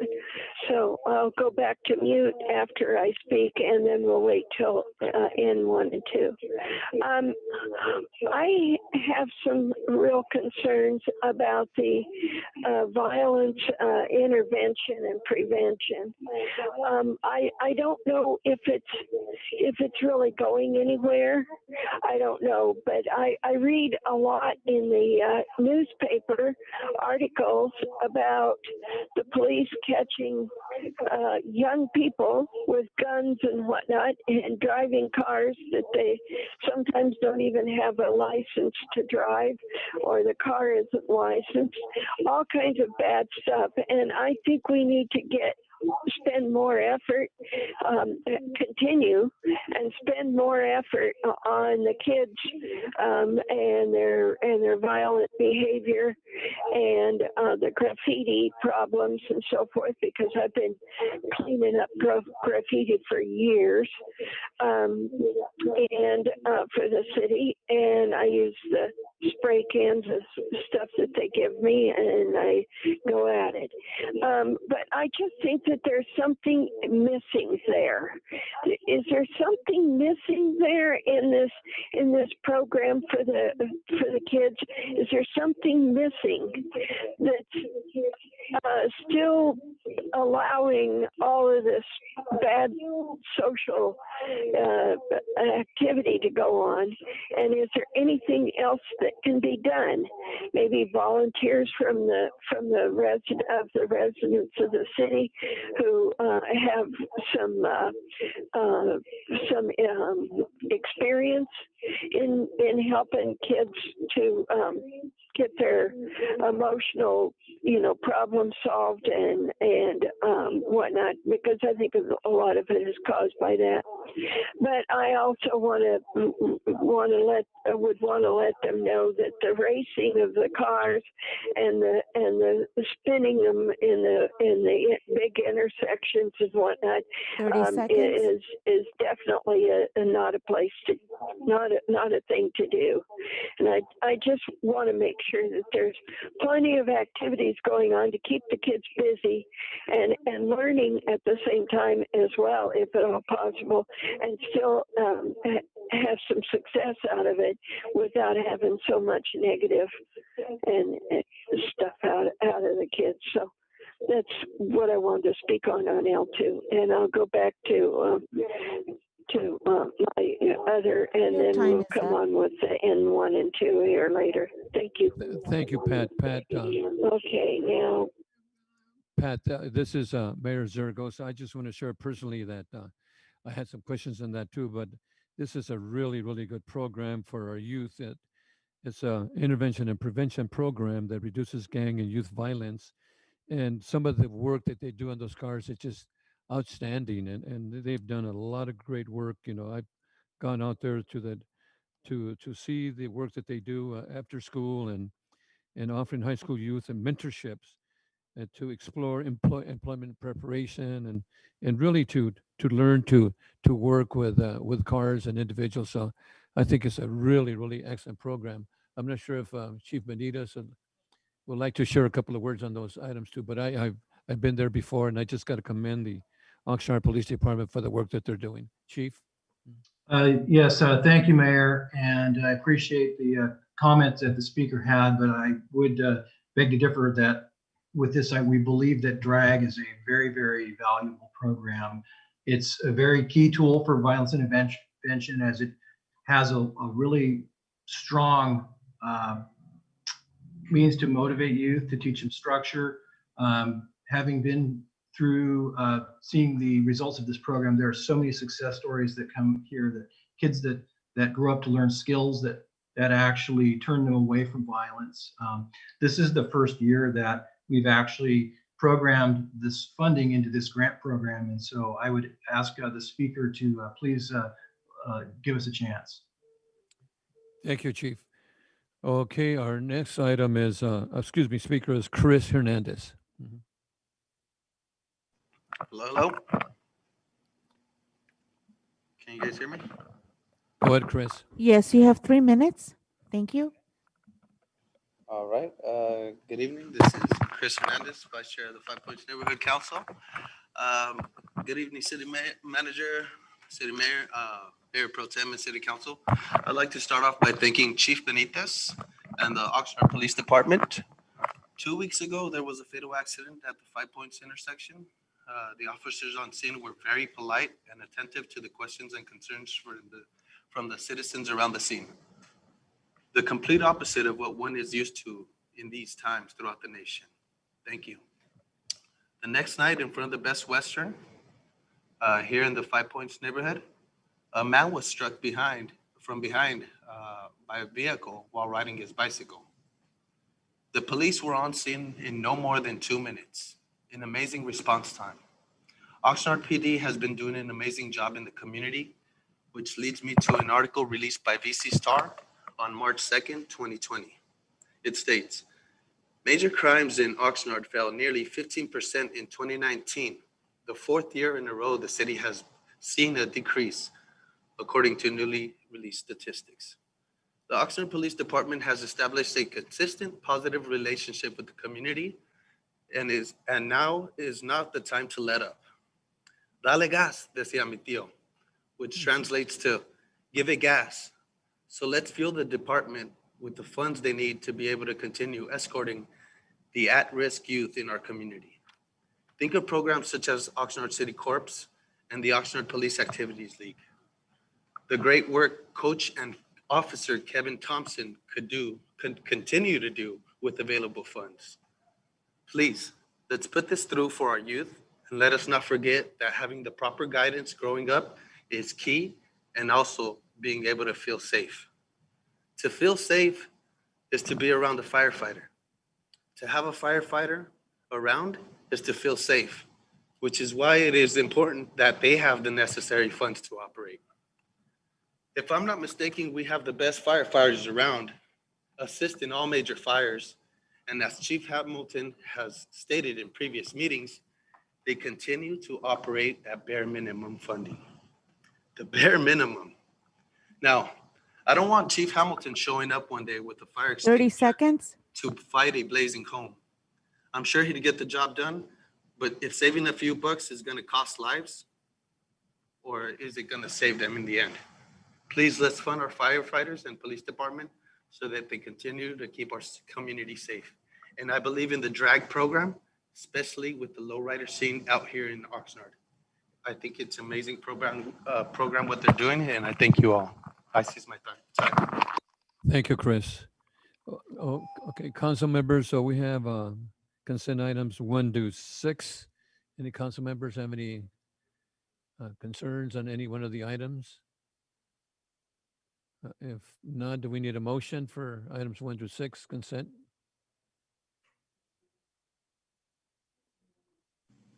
And I'll make a motion to accept consent items 1 to 6. I'm sorry, I stepped away. I'll second the motion. Okay, second, first by Mayor Zaragoza and second by Mayor Pro Tem McDonald. Roll call. Councilmember Lopez.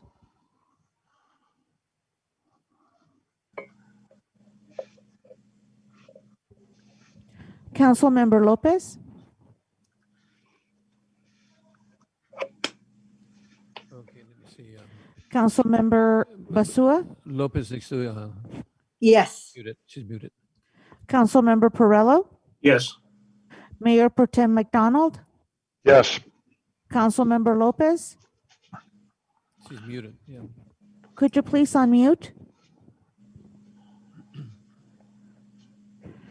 Mayor Zaragoza. Yes. Councilmember Lopez. Either that or have her do a thumbs up. Okay, motion passes 4-0. Thank you. Thank you. Okay, we don't item M, no public hearings. And item N is reports. This is Community Development Director. Subject is update the City of Oxnard participation in the Clean Air Alliance. A recommendation that the City Council receive and file an update on the Clean Power Alliance. And we have one speaker on this item. Should we get the speaker first or after the report? Well, there's no formal report. It was pre-recorded, so if any council member has a clarifying question, that can be it's a asked. pre-record. Yes, pre-recorded. Do any council members have any questions on this item? If not, we have a speaker, and the speaker is. Oh, I'm sorry, Bert. Go ahead. I don't have a comment on this, but I believe this coattails right into one of the public speakers. When the voters approve this, it is not helping with transparency by not having these reports given at a council meeting. I needed to say that. I agree. Unfortunately, according to Measure M, this is what some of the voters, approve that. So we have one speaker, Pat Brown, on item N1. Pat Brown. Ms. Brown, are you available?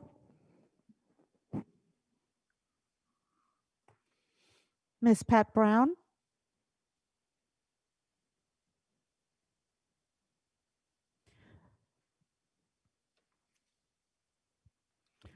Pat Brown, would you please? Could I hear the presentation first before I comment? And one.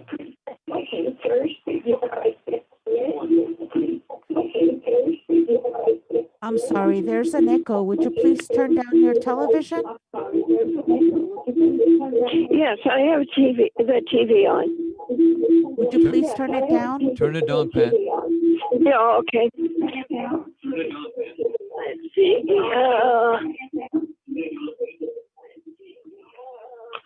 How's that?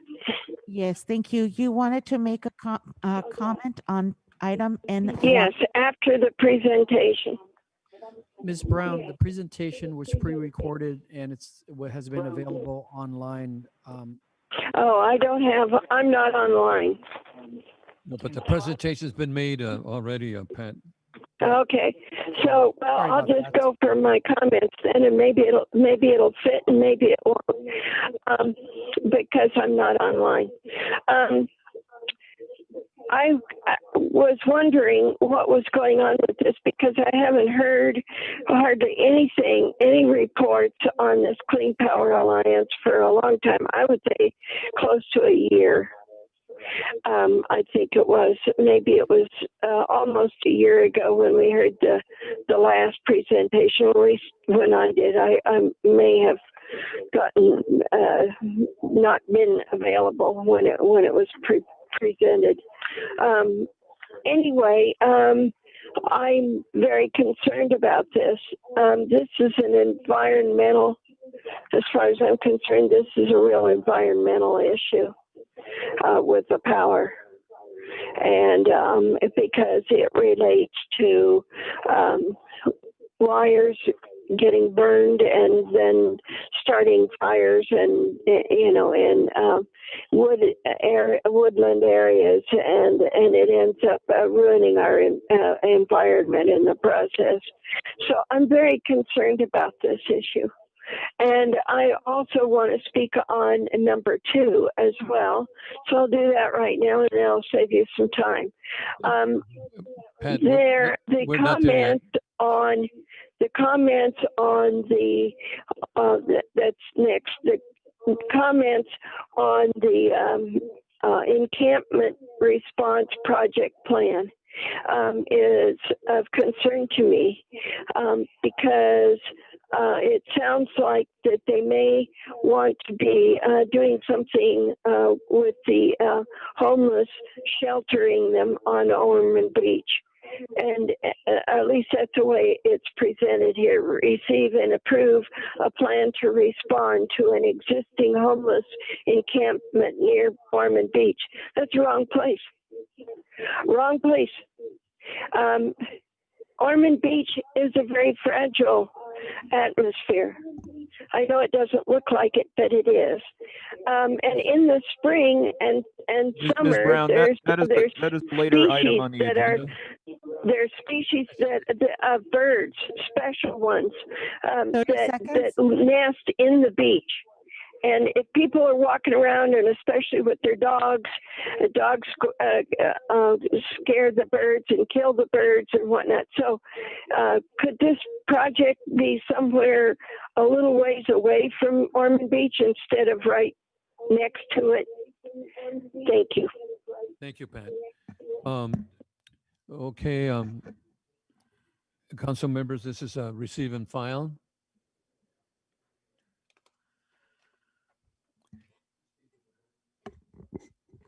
Okay, thank you. Our next item in is item 2, and that's the Housing Department. This is Encampment Response Project, utilizing CARES Act for coronavirus response.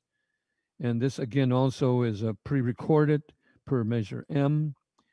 And any council members have any concerns on this item? I have 12 speakers on this item. I'd rather hear the speakers first, then I can make some comments. Okay. Also, Mayor, I also have a comment in regard to this item. After the speakers? Yes, please. Okay.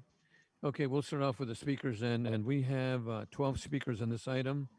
And we're going to start off with an N2 with Douglas Partello and then followed by Adupa. Nettie Mr. Adupa. Partello, Yes. you have 3 minutes. Thank you. Yes, good evening, Mayor Zaragoza and Council. I have been a homeless advocate, and I've been specifically reaching out to the Slag Pile encampment and the river bottom at Santa Clara. And I did view the presentation, and I was thankful I was able to view that in advance and then, have some thoughts and gather some information. And I do have some concerns about the plan. In terms of the temporary housing options that they're suggesting are very temporary.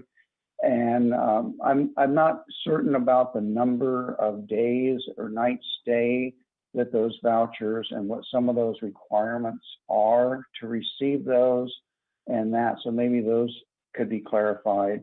I also have a concern about a lot of folks they're in that encampment, even though they went from Ormond Beach, they were evicted from there. They went to Halico in December of 2019, they were evicted there. And then some of them came back. There were many more before. When I first got involved in early August, there were about 70 to 80. So currently there are somewhere between 30 and 35 folks out there, and some have been there for years.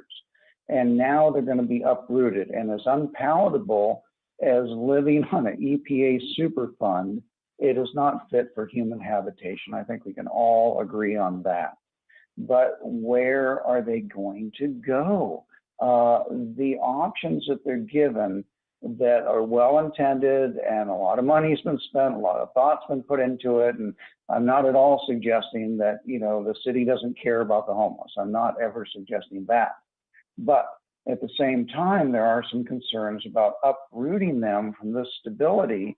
As unpleasant as it is, that's home to them, and that's stability to them. And many of these folks, and I've gotten to know them on a first name basis. I've talked to them personally. They voiced their concerns and their visions and how they feel, you know, that they could, you know, get out of being unsheltered. And so there's a real concern there that this is going to impact them psychologically, because many of them have coexisting illness. They have substance abuse and mental health illness. And for the last 2 years, Ventura County has not had that special program with special counselors that will help those folks deal with both of those coexisting illnesses. So that's a concern. The other concern is about the COVID, of course. And are they going to be offered vaccinations prior to uprooting them and them being scattered to the wind? Because most of these folks, they ride their bikes, they walk, many of them don't have cars, so their radius is a very small area. And the COVID outbreak in the encampments is very low. They're a high-risk Thank you, population. Douglas. Your time is up, Thank sir. you. Our next speaker is Adupa, followed by Pat Brown, ADUPA, followed by Pat Brown. Adupa is not available. However, Pat Brown is on the line. Pat Brown spoke on this earlier. Does she want to speak again? I can ask. Because she actually spoke on item 1 and 2. So. Okay, can you hear me now? Okay. Brown, did you already speak on this I'm item? very concerned. I'm very concerned about them as well. And I'll tell you, one of the things when I heard that they were camping out there at Ormond Beach, where all of the horrible recycled material is all piled in a big pile, that could be very dangerous. They could die from that. And guess what? Their families would sue the city because of it being an environment that is very unhealthy if they died right after living there. So I don't think that's a good idea. You could get cancer from living on it or even around it. I'm just concerned also about the birds on Ormond Beach and their nesting. And a lot of times these homeless people have dogs, and the dogs scare the birds away, and they also will kill the babies and all of that are all nesting out on the beach. But that's the way the birds want to do it, and we can't convince them of going somewhere else because this is nature, this is native to them. So somehow or other, we've got to find another place for the homeless, and we also need to work on their emotional problems, their psychological problems, and when I get that taken care of, because then maybe they won't be homeless anymore. So just moving them around from one place to another to me is absolutely ridiculous. I'm sure it's ridiculous to them, but I think it's ridiculous for us to be doing it as well. We need to be helping them instead. And living in one space, yeah, they feel good there because they've been there for a long time. Anywhere where somebody lives for a long time, they're probably happy with it, or they wouldn't be there for a long time. So, but we've got to do something about this. We really, really do. And just putting it off isn't going to get us anywhere. But if we can find a solution to this, I'm telling you, a lot of other towns around the beach areas would like to hear about it too, and get involved and do the same thing. If we could find the solution, we could make money off of selling the idea. Almost, but it would help everybody. So not 25 just seconds. them, but everybody else as well. Thank you. Thank you, Pat. Our next speaker is Camilo Gutierrez, followed by Severi. Emilio Gutierrez. Mr. Gutierrez is not available. Okay. And Mr. Severi.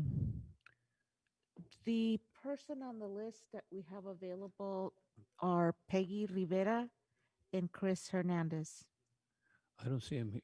I see Jose Barajas after that. But Peggy's next instead of Severi? Yes.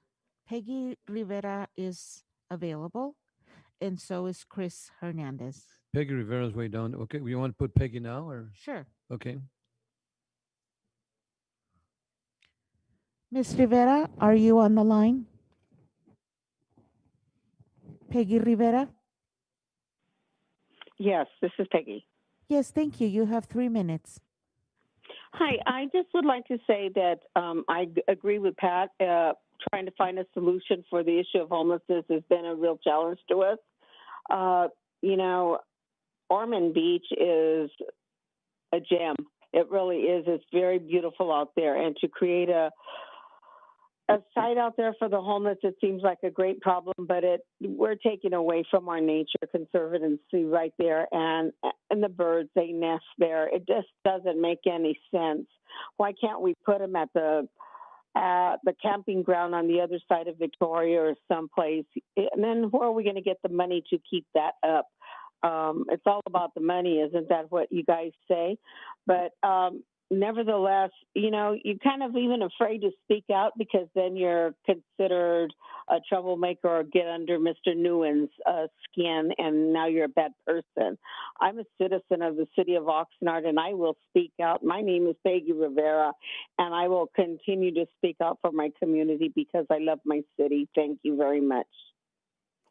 Thank you, Peggy. Our next speaker is Jose Barajas, followed by Juan Garraza.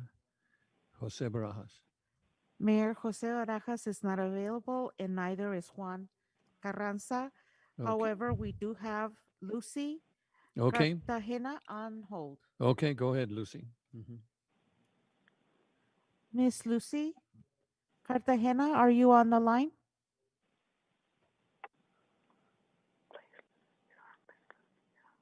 Yes, hello?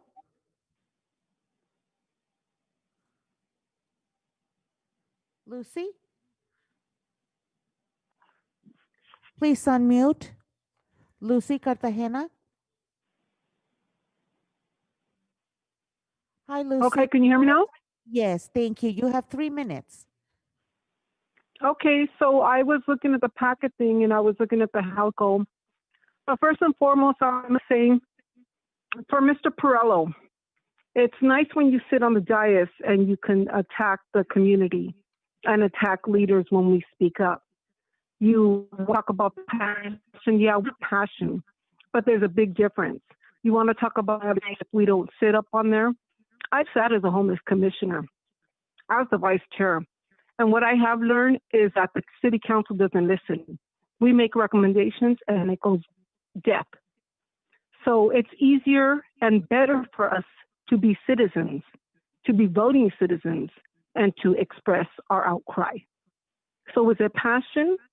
Hell yeah, because it affects our livelihood. So now for the helico on the CARES Act, being paid by our CARES Act. That is a big mistake. I don't know if you guys are versed on the CARES Act. I really thought that we should be thinking about evictions and the evictions coming up for our future Oxnardian families. We keep playing whack-a-mole with Teleco. We clean it up 6 months, we disperse them. We go back 6 months later and clean it up again. We keep doing the same thing over and over and over. So we really need a solution. I don't know if you as council members, you as leaders, you as ambassadors, even to other cities, to other counties to see what works. Why are we not giving infections? Why don't we have a detox center? Why do we not give out clean syringes? Why? Year after year after year. I sat as a homeless commissioner and I tried to make that 5-year plan. That again fell on deaf ears, that we did implement the Safe Sleep program because you guys wanted to catch $6,000 for something, don't know what. The city of Oxnard had a homeless liaison person that you guys just hired. And what is she doing? You guys can't even make a homeless commission meeting. You can't get a gym together. So before you want to talk about citizens stepping up and sitting on commissions, why don't you keep the commissions up and running right? That's why people don't want to sit on it, because they know it's a joke and you don't listen. So you're not going to listen. So we're going to keep talking this way to make you listen, because in the meantime, we organize and we connect. Thank you. Thank you. Next speaker is Regina Larios, followed by Chris Hernandez. Regina Larios. Regina Larios is not available. However, we do have Chris Hernandez. Cliff Hernandez? Chris. Oh, Chris. I'm Hernandez. sorry. Yeah. Chris Hernandez, and followed by Ricardo Torres. Yeah, hello, this is Chris Hernandez, Vice Chair of the 5 Points Neighborhood Council. Yes, can you hear me? Yes, can you guys hear Yes, me? thank you. I can barely hear you. Hello? Okay, that's better. Thank you. You have 3 minutes. All right, so unfortunately, I missed the presentation, thanks to Measure M. But my biggest concern, the biggest concern I've heard is like, I guess, how is this gonna affect, if this is gonna affect the rental assistance program and the Durley Park Youth Center, where the kids go for homework. Also, I mean, I know everybody wants to do something about the Armand Beach situation, but if you want to risk people catching COVID to offer housing, then I say allow me to lead you to about 20 or 30 that are around my neighborhood that you can start with first. It'll save you a whole lot of money, and it'll be publicly more noticeable throughout the city. Homelessness is a serious issue all over the world and a costly one. Will this project make the best bang for our buck? Or can you redirect the outreach to the homeless situation going on at Yucca and Saviors? Or how about 7th and Maida, next to the townhomes? Maybe the ones around my block. So this is just something to think about. Like a couple people expressed, we do need to get them out of that environment because it is obstructing the natural habitat for the animals that are around there. And at the same time, do those people really want to leave? Some people are personally in touch with those people, and you clearly heard that, a lot of them are comfortable there. So this is something huge. And I'm just saying these 6 months programs, they don't work, honestly. They don't. It's just a waste of money. This needs years of assistance and different type of programs. So I would say to start off, if you want to clean up that area, redirect them over to the Victoria side, like Ms. Ramirez said, and build a couple more dome homes over there where they have them right now. So it's just really big. So I thank you guys all for your assistance and coming all together and making it the best for everybody. And last but not least, happy birthday, Mr. City Manager. And I seize my time. Thank you, Chris. Our last speaker is Ricardo Torres. Ricardo Torres. Not available, Mayor. Not available? Okay, that was the last speaker on this item. So, council members? Mr. Mayor, if I can start out, Go ahead. I'll go ahead and jump in. Go ahead. You know, in reading the staff report, at first I was a little bit taken aback by the sentence in the middle of the discussion that said a large majority of the people living in the encampment said they'd be interested in moving to alternative shelter as long as it wasn't congregate housing, that they wanted a single occupancy housing.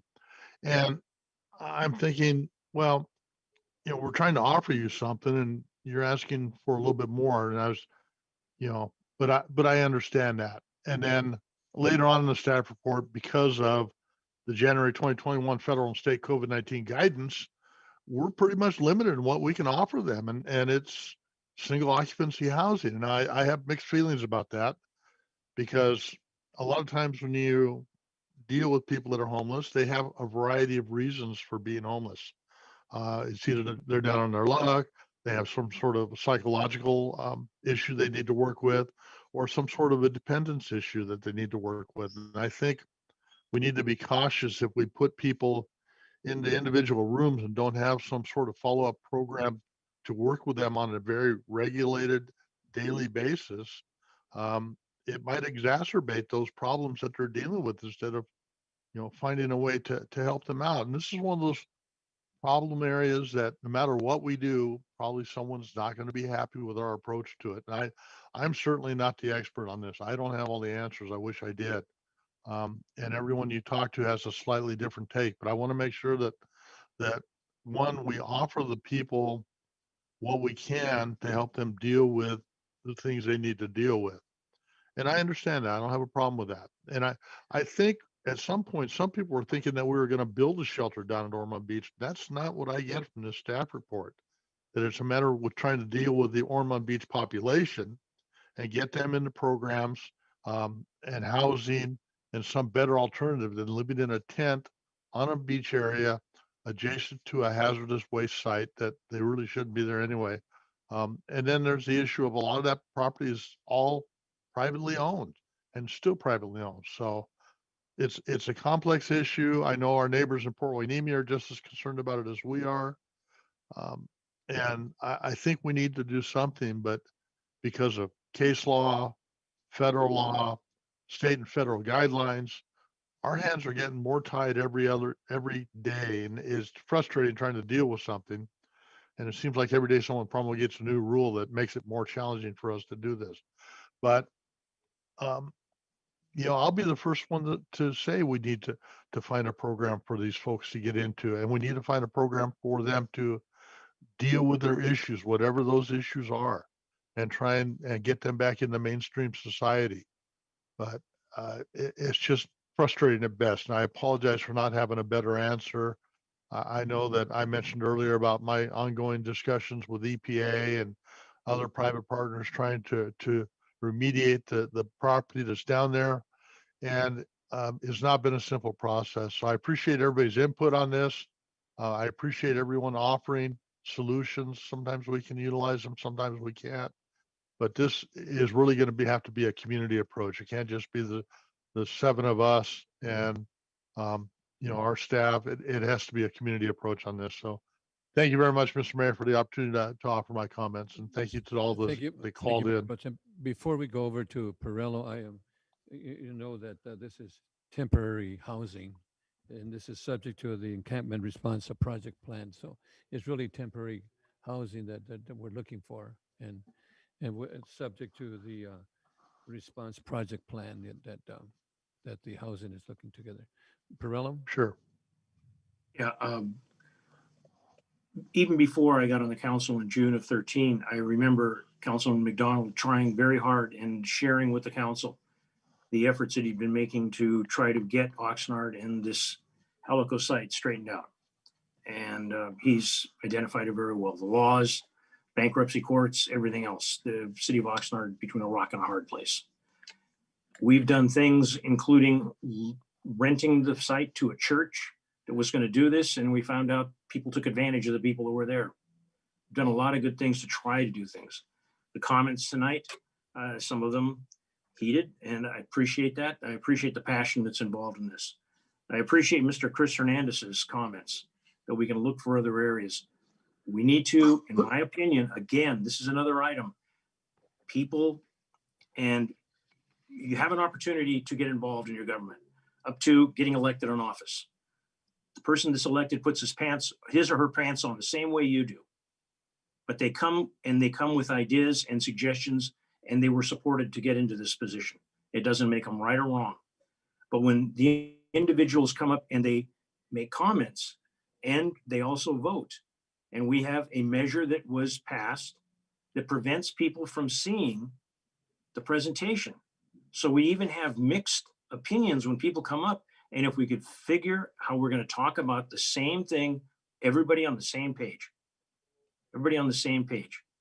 I don't have a solution to this, but I do know that when you're dealing with people that have, we can talk very socially nice and real kind. When you get somebody that's an alcoholic or a drug addict, and you're going to try and straighten them out, they got a lot bigger issues than getting a roof over their head. And the city of Oxnard has made a commitment to try to take care of these things.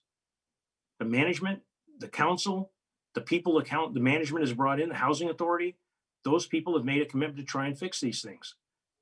In my limited wisdom, I see the situation getting a lot worse with the economy and everything going down the road. But there are certain people that will accept help, and there are certain people that won't. And some of the ones that won't are the ones that have caused the biggest problems. It isn't identified in specific districts in the city.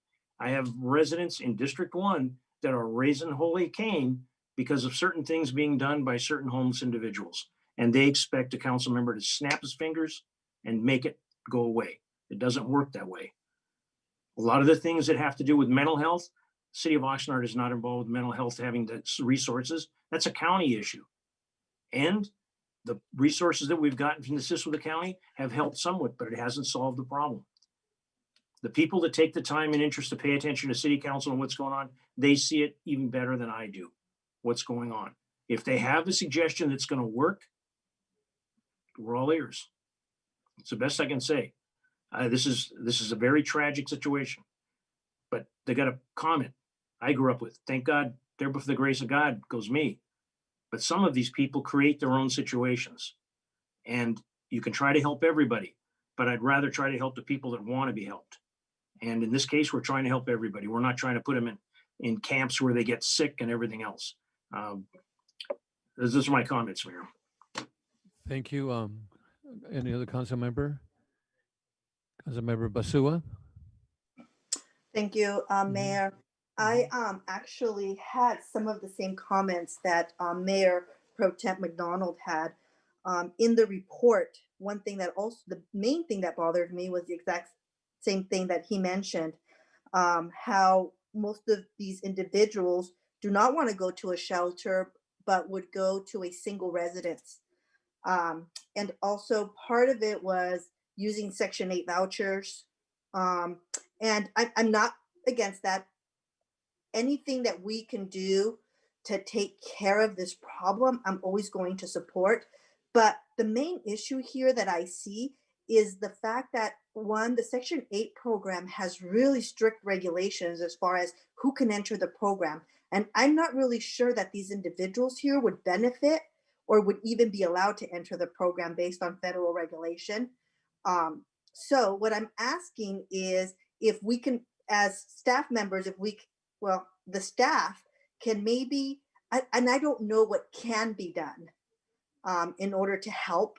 I don't have any ideas, but I'm wondering if there's a way that there's money that can be used in order to help these individuals. And I know they don't want to go into a shelter, but I think that if we tell people and put it out there that we're going to be housing these individuals in just single units, more people are going to continue to come. So I think that we really, really need to make sure that what we're doing is the right thing and that we're just not adding additional problems. to this situation. But again, I commend staff for everything that they're doing. They're thinking outside the box. They're really, really trying hard. I just don't believe that the Section 8 program is a good program to move these individuals to. And those are my comments. Thank you. Councilmember Basua, thank you. I know that Lopez, Councilmember Lopez wants to share, but then after we share, then we'll call it Emilio or Ramirez to share some more information. Councilmember Lopez. Thank you, Mayor, and to the rest of my colleagues for their comments as well. I mean, this is an issue, and it's very clear in the comments that we have also heard from those who have called in earlier from the public. This is the number one issue we continue to hear is homelessness, and every corner of our city is impacted by it. And I do appreciate that there's efforts and staff is working, and it's, as was said by Mayor Pro Tem McDonald, everyone has a different idea of how to solve this issue. There is no perfect plan. There is no plan that can apply everywhere.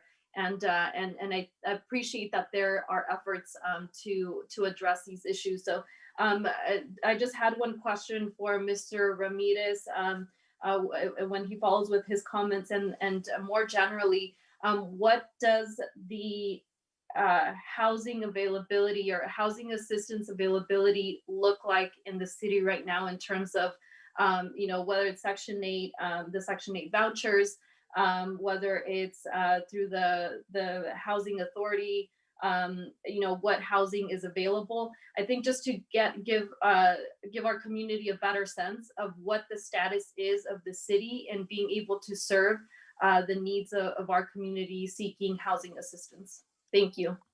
Thank you, Councilmember Lopez. I'd just like to share that it was shared that the county, I know when I was there, we allocated $1.6 million for homeless dollars, and also to help Ventura and also to help Oxnard and also to help the Room Key program.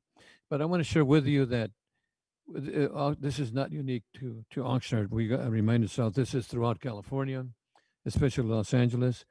Homeless issues they're across the U.S. and it was shared before by some of the council members that some of the homeless there do not want help. They like being there, and of course, and others that do want help, and not because they want, because maybe they lost their home or because they got divorced, because of many other issues. But I think the important thing is that in my case, in my part, is that there's a lot of individuals that have little children, that single parents that I think need to be helped. And I also would like to share that I know that that Emilio is going to share some information, and he's working on some projects that are going to also help the homeless housing, and also for not only for just the regular homeless, but also for veterans that are homeless.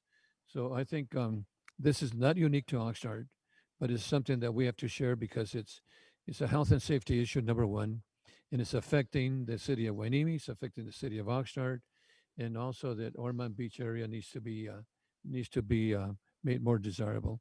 So with that, I'd like to have Emilio. Can you share some additional information? Thank you, Mayor. Thank you, Council. Emilio Ramirez, Housing Director. First, if I may, let me try to address some of the comments and try to answer them.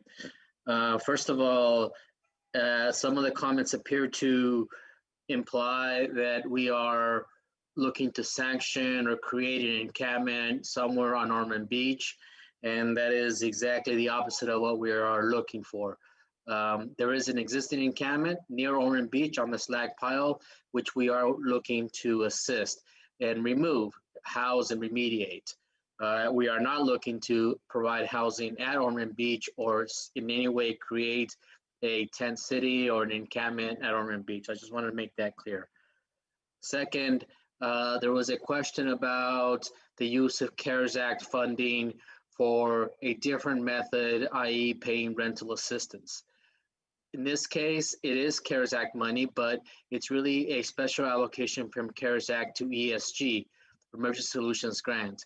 It is not eligible for anything that is other than a response to a homeless need, in this case, a street outreach or homeless shelter. So we would not be able to use it in the same way that a rental assistance program might have been used in different forms of CARES Act funding, i.e. CDBG, or that allocation that the county received to help farm workers. So those kinds of things are not eligible for ESG COVID allocation from CARES Act, which is what this is. To answer a question that was posed by both Councilwoman Lopez and Councilwoman Basua, we are talking about eventually after the temporary housing assistance is offered, and I'll describe that in a little bit, but we're talking about a HUD rental assistance voucher, but not necessarily Section 8. We have a special allocation of mainstream vouchers that we applied for, and VASH vouchers that we applied for, and a couple of FUP vouchers that we applied for. And mainstream, for example, is a special kind of Section 8 voucher that is intended to help a person that is chronically homeless or disabled or coming out of an institution, mental health, prison, etc. And so in this case, the encampment is a chronically homeless environment that also allows for dual diagnosis of disabled and substance, and that allows mainstream to be eligible.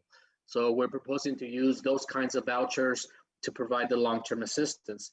Right now we have 40, to answer Councilwoman Lopez's question, we have 40 mainstream vouchers and 30 VASH vouchers and 6 FUP vouchers. FUP vouchers are family unification vouchers, and they're intended to provide, or they're eligible, not intended, but they're eligible to provide for the unification of a family that might otherwise be separated because of homelessness. So that's a possibility.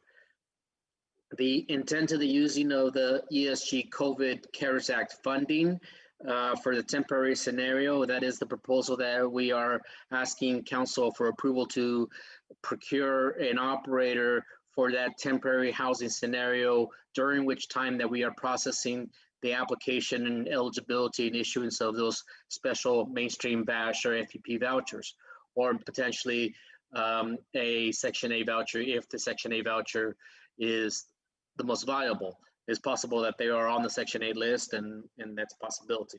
So we're looking at that temporary rental assistance that would be used from ESG COVID to provide that interim housing scenario while we process a more permanent scenario.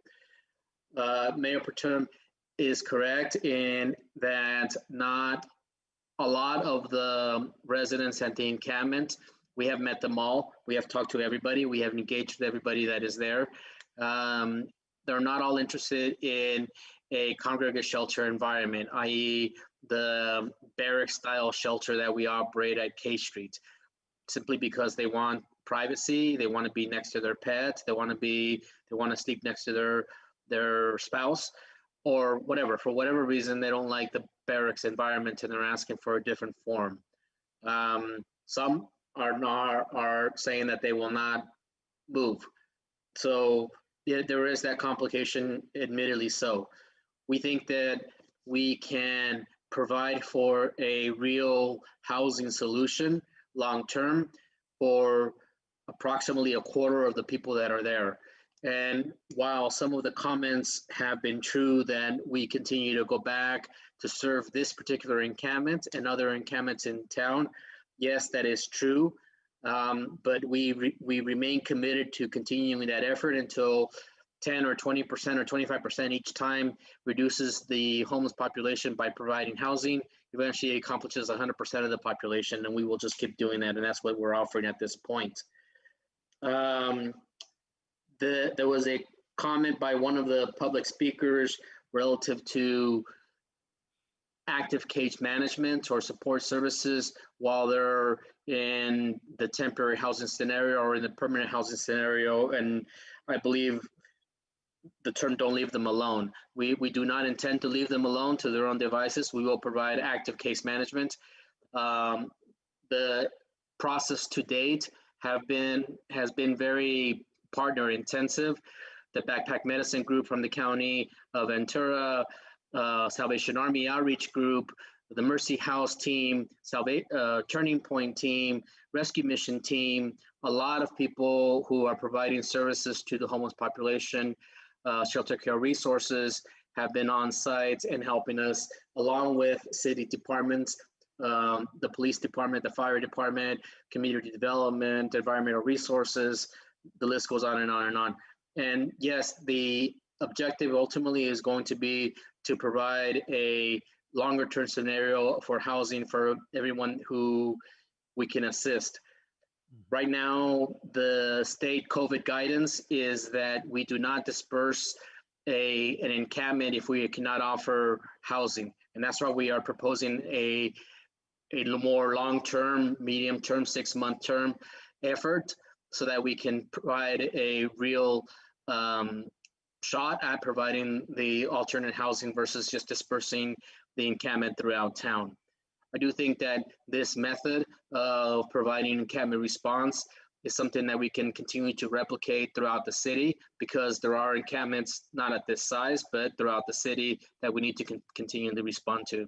And we, the collective, the city partners, the HLO team, the Oxnard Police Department, fire, et cetera, are getting better at providing a partnered response in both providing housing and housing opportunities, as well as remediation of the impact of the neighborhood.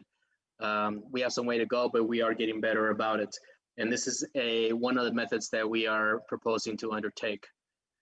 I think I have answered all the questions that came up. I'm happy to address any further that you may have. Thank you, Emilio. The city manager would like to share a couple more comments.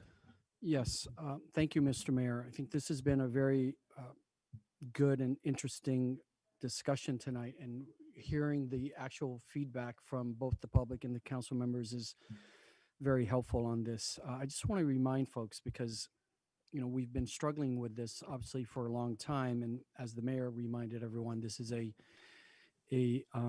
well, it is a national problem, but unfortunately it's primarily a California problem. There are so many people that want us to quote unquote take care of the homeless situation, the homeless population, and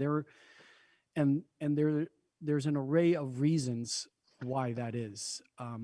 Many people actually really care about the human tragedy that occurs on the streets with the homeless community, and there are many who their primary concern, many of you will recall this from a few years ago, is the collateral public nuisances caused by some of the homeless community.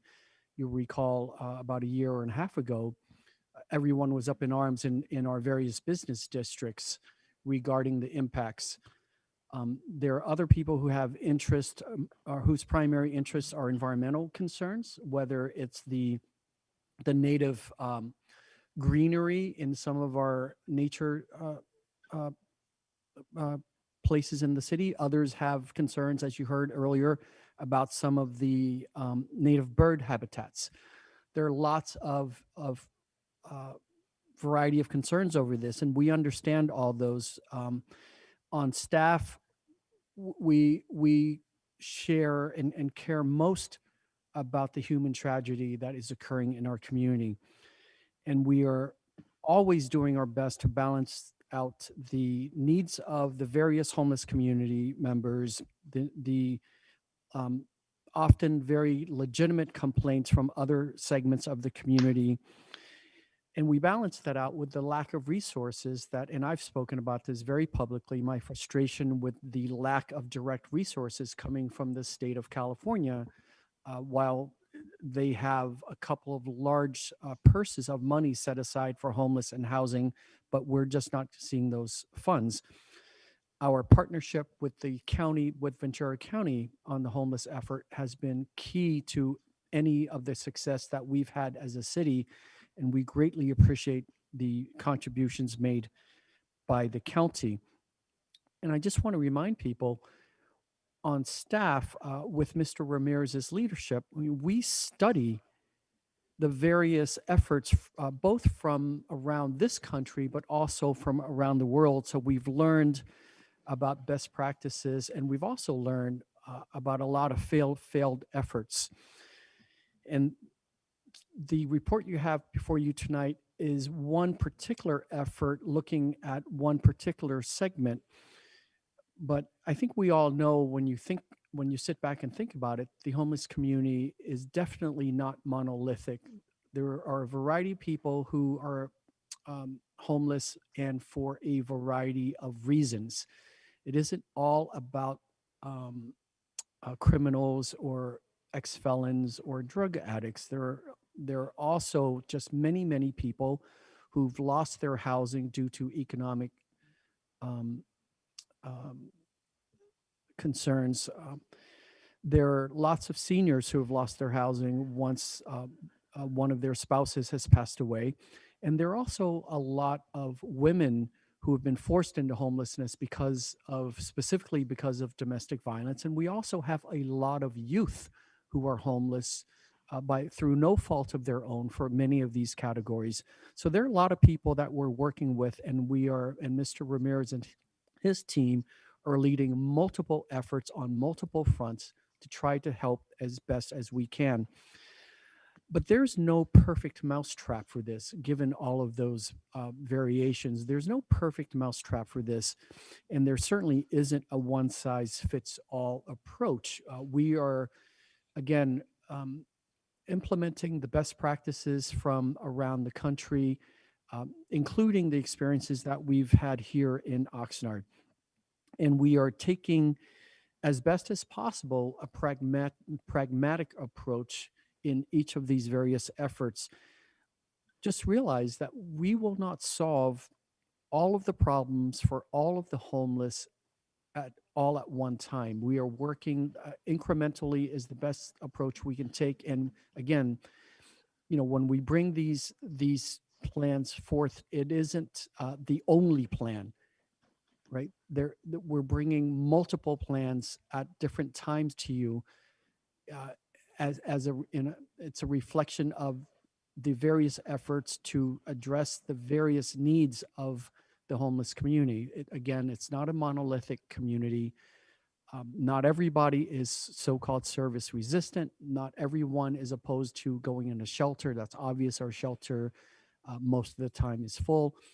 Not everyone is deeply addicted to drugs. Not everyone has severe mental health issues. There's just such a variety, and we are doing our best.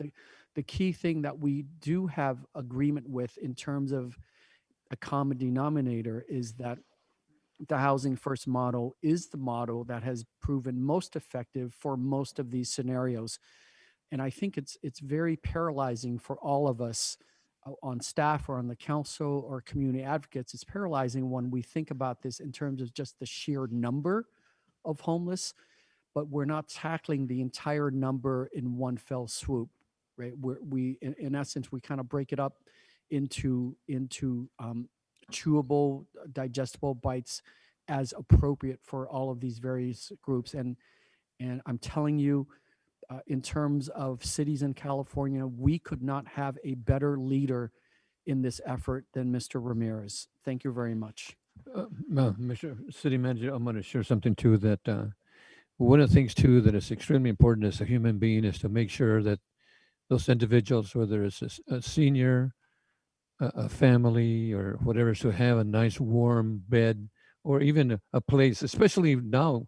Right now, in fact, I was just sharing with the city attorney today that our lowest temperature today is going to be 39 degrees. Here in Oxnard, you take the cities over in Fillmore and Ojai, they're talking 20 and 15 degrees. So that's the kind of things that I think we need to look at, especially children that they're sleeping in the cars and so forth. So I think that we need to do this, and I think that coming out with this encampment or this CARES Act, the project, encampment project response is an important one. I want to share one more thing too, because this, I want to commend again Councilmember Lopez, because Mayor Gama called me up again the other day, and he says, and Emilio, this is not to entice the homeless to stay there, but he was asking if there's any ways that we can provide plastic bags for the encampment there, because the homeless that are in a camp, all they do is strew or push the trash all the way around them, and then the individuals like Councilmember Lopez and Gama and all those people have to pick it up. So even if we can provide them with some plastic bags temporarily, I mean, that's minimal, but at least so they can put their trash there, and that would help tremendously for the health and safety issue of it. But I think I had a presentation by Emilio Ramirez, and the things that he's proposing are really going to help us out tremendously in providing housing, not only to homeless, but for affordable housing. So I want to thank you for that. Any other comments from council members? If not, do we need a motion, to approve item number 1 and 2, for on this recommendation to the city council? What's the So pleasure? moved. Okay, Mayor Pro Tem has made a Second. motion, second by Lopez. Okay, roll call.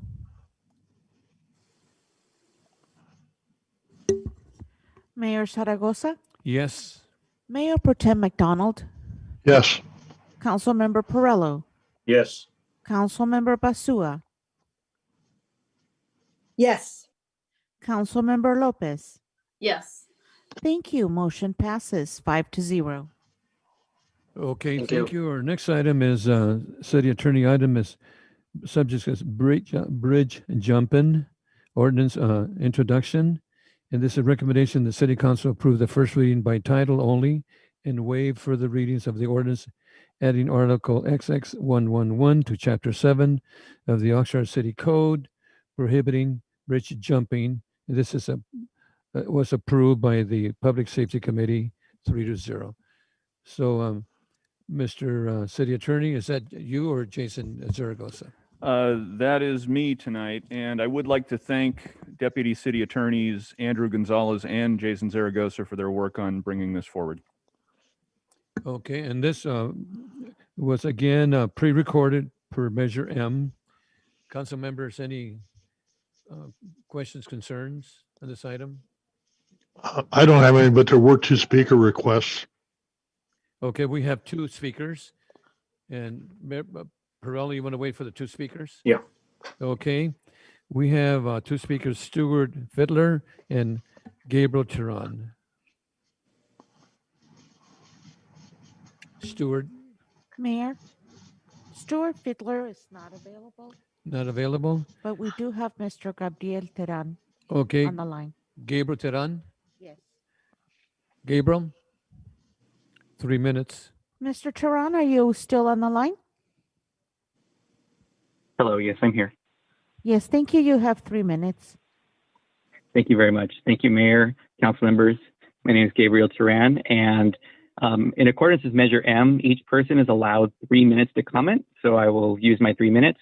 Also, it says that reasonable accommodations shall be made to facilitate presentation of things like videos, and I would like a video to be shown for the public, and the video I would like to be shown as a public speaker is the presentation that was made by Mr. Zaragoza. And so I had asked the city clerk's office if that could be shown. Well, Gabriel, my understanding is the videos are available on channel showing. Okay, let's go ahead. Thank you. Okay, thank you.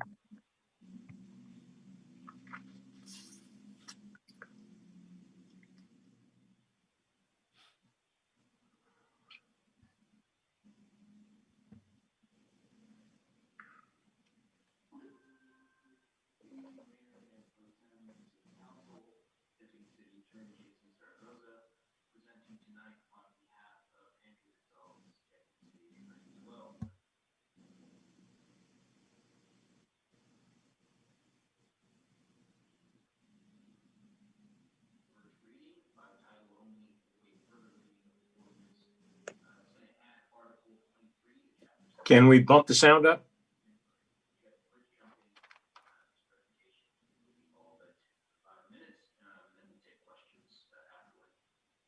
So by way of background, the California Government Code defines any form of diving into water from any structure where diving is prohibited as a hazardous recreational activity. In recent months, city staff and elected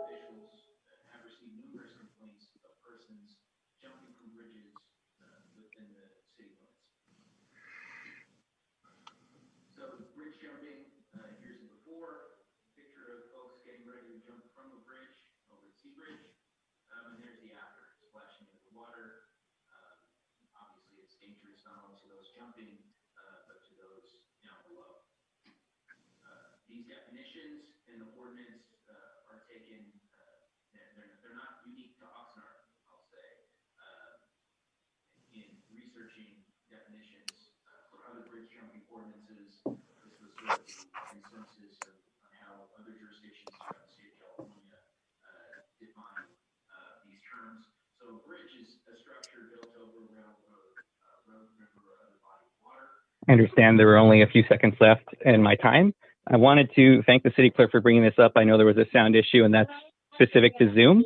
And I appreciate that. I hope that people were able to see it. And thank you for captions for our deaf and hard of hearing community. I hope that we can appreciate that having the information for the public goes into how they comment on the item. Thank you very much.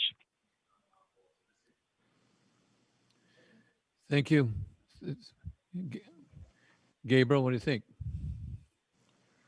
Or he's off. Okay. So, council members? Perello? Councilman Perello? Yes, I'd like to thank the numerous residents, especially in District 1, that called and complained about this. You initiated a positive action on the city's behalf. Thank you. And very clever, Gabriel. Congratulations. Thank you. Thank you. Any other council members? I believe, this is something that now that we know, Mr. City Manager, we have to take care of it because it can become a city liability. Right now, it seems to me like it's a lot of fun for the kids and to people to jump. One thing that video showed, not only do they can hurt themselves, but maybe a vessel or something below them too, going through. And I think that it's very appropriate that we come up with an ordinance because now that we know if something happens, then they're going to become the city becomes liable for anything that might happen. So I think this is a very appropriate ordinance that we should approve anyway. So I'll make a motion that we approve. Second. Second by Perello. Roll call.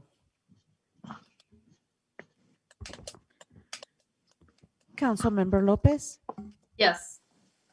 Councilmember Basua, Yes. Councilmember Perello, Yes. Mayor Pro Tem McDonald, Yes. Mayor Zaragoza. Yes. Thank you. Motion passes 5-0. Thank you. Last item is the Building and Licensing Department agreement with Avalon for credit card merchant services. And that's Eden? Yes, good. Eden? This is Eden Alomeri. I'm the Assistant City Treasurer. Good evening, Mayor. Good evening, Mayor Pro Tem and members of the council. Again, this item was already pre-recorded per Measure M. Any questions from council members? I don't have any speakers on this item. Perello? Yes, Ms. Olamary, thank you very much for the work you're doing in the Treasurer's Department. I appreciate it. The residents of Oxnard appreciate it handsomely. There had been an issue the elected city treasurer had brought up in the past about the credit cards and the charges. My understanding that will be coming for the council in the future, the charges that we can recover that we are now not being able to recover. Can you clarify that? Once this contract is in place, both Eleven and Paymentus will be helping us towards our goal of stopping the city from subsidizing the credit card charges. So we have scheduled in the springtime that we will come back to make a report to the council about stopping the subsidy of the credit card charges. Thank you very much. And thank you for the answer and thank you for the work you're doing for the city. Thank you. And Eden, my understanding is that there's a high percentage of people that use cards already anyway, right? And that's really going to help your department be more efficient and a lot probably more effective too. Is that correct, Eden? That is correct. And especially now that the lobby is closed to the public, a lot of our customers are opting to pay by credit card online and by phone. And that's very convenient. And you said something important because of COVID-19, that really helps tremendously. even though eventually we're going to get out of it, but the whole world's going into I-line anyway. So any, That is any, correct. any additional questions, concerns from council Move the members? recommended action. Okay, Perello first. Do we need a No, second? McDonald first, Perolo second. Okay, McDonald, Perello second. Roll call. Mayor Zaragoza, Yes. Mayor Pro Tem McDonald, Yes. Councilmember Perello, Yes. Councilmember Basua, Yes. Councilmember Lopez. Yes. Thank you. Motion passes 5-0. Thank you. And that's our last item. And I want to thank the public and thank our council members and our staff. So we are adjourned. Thank you. Thank you, Mr. Thank you Mayor. all.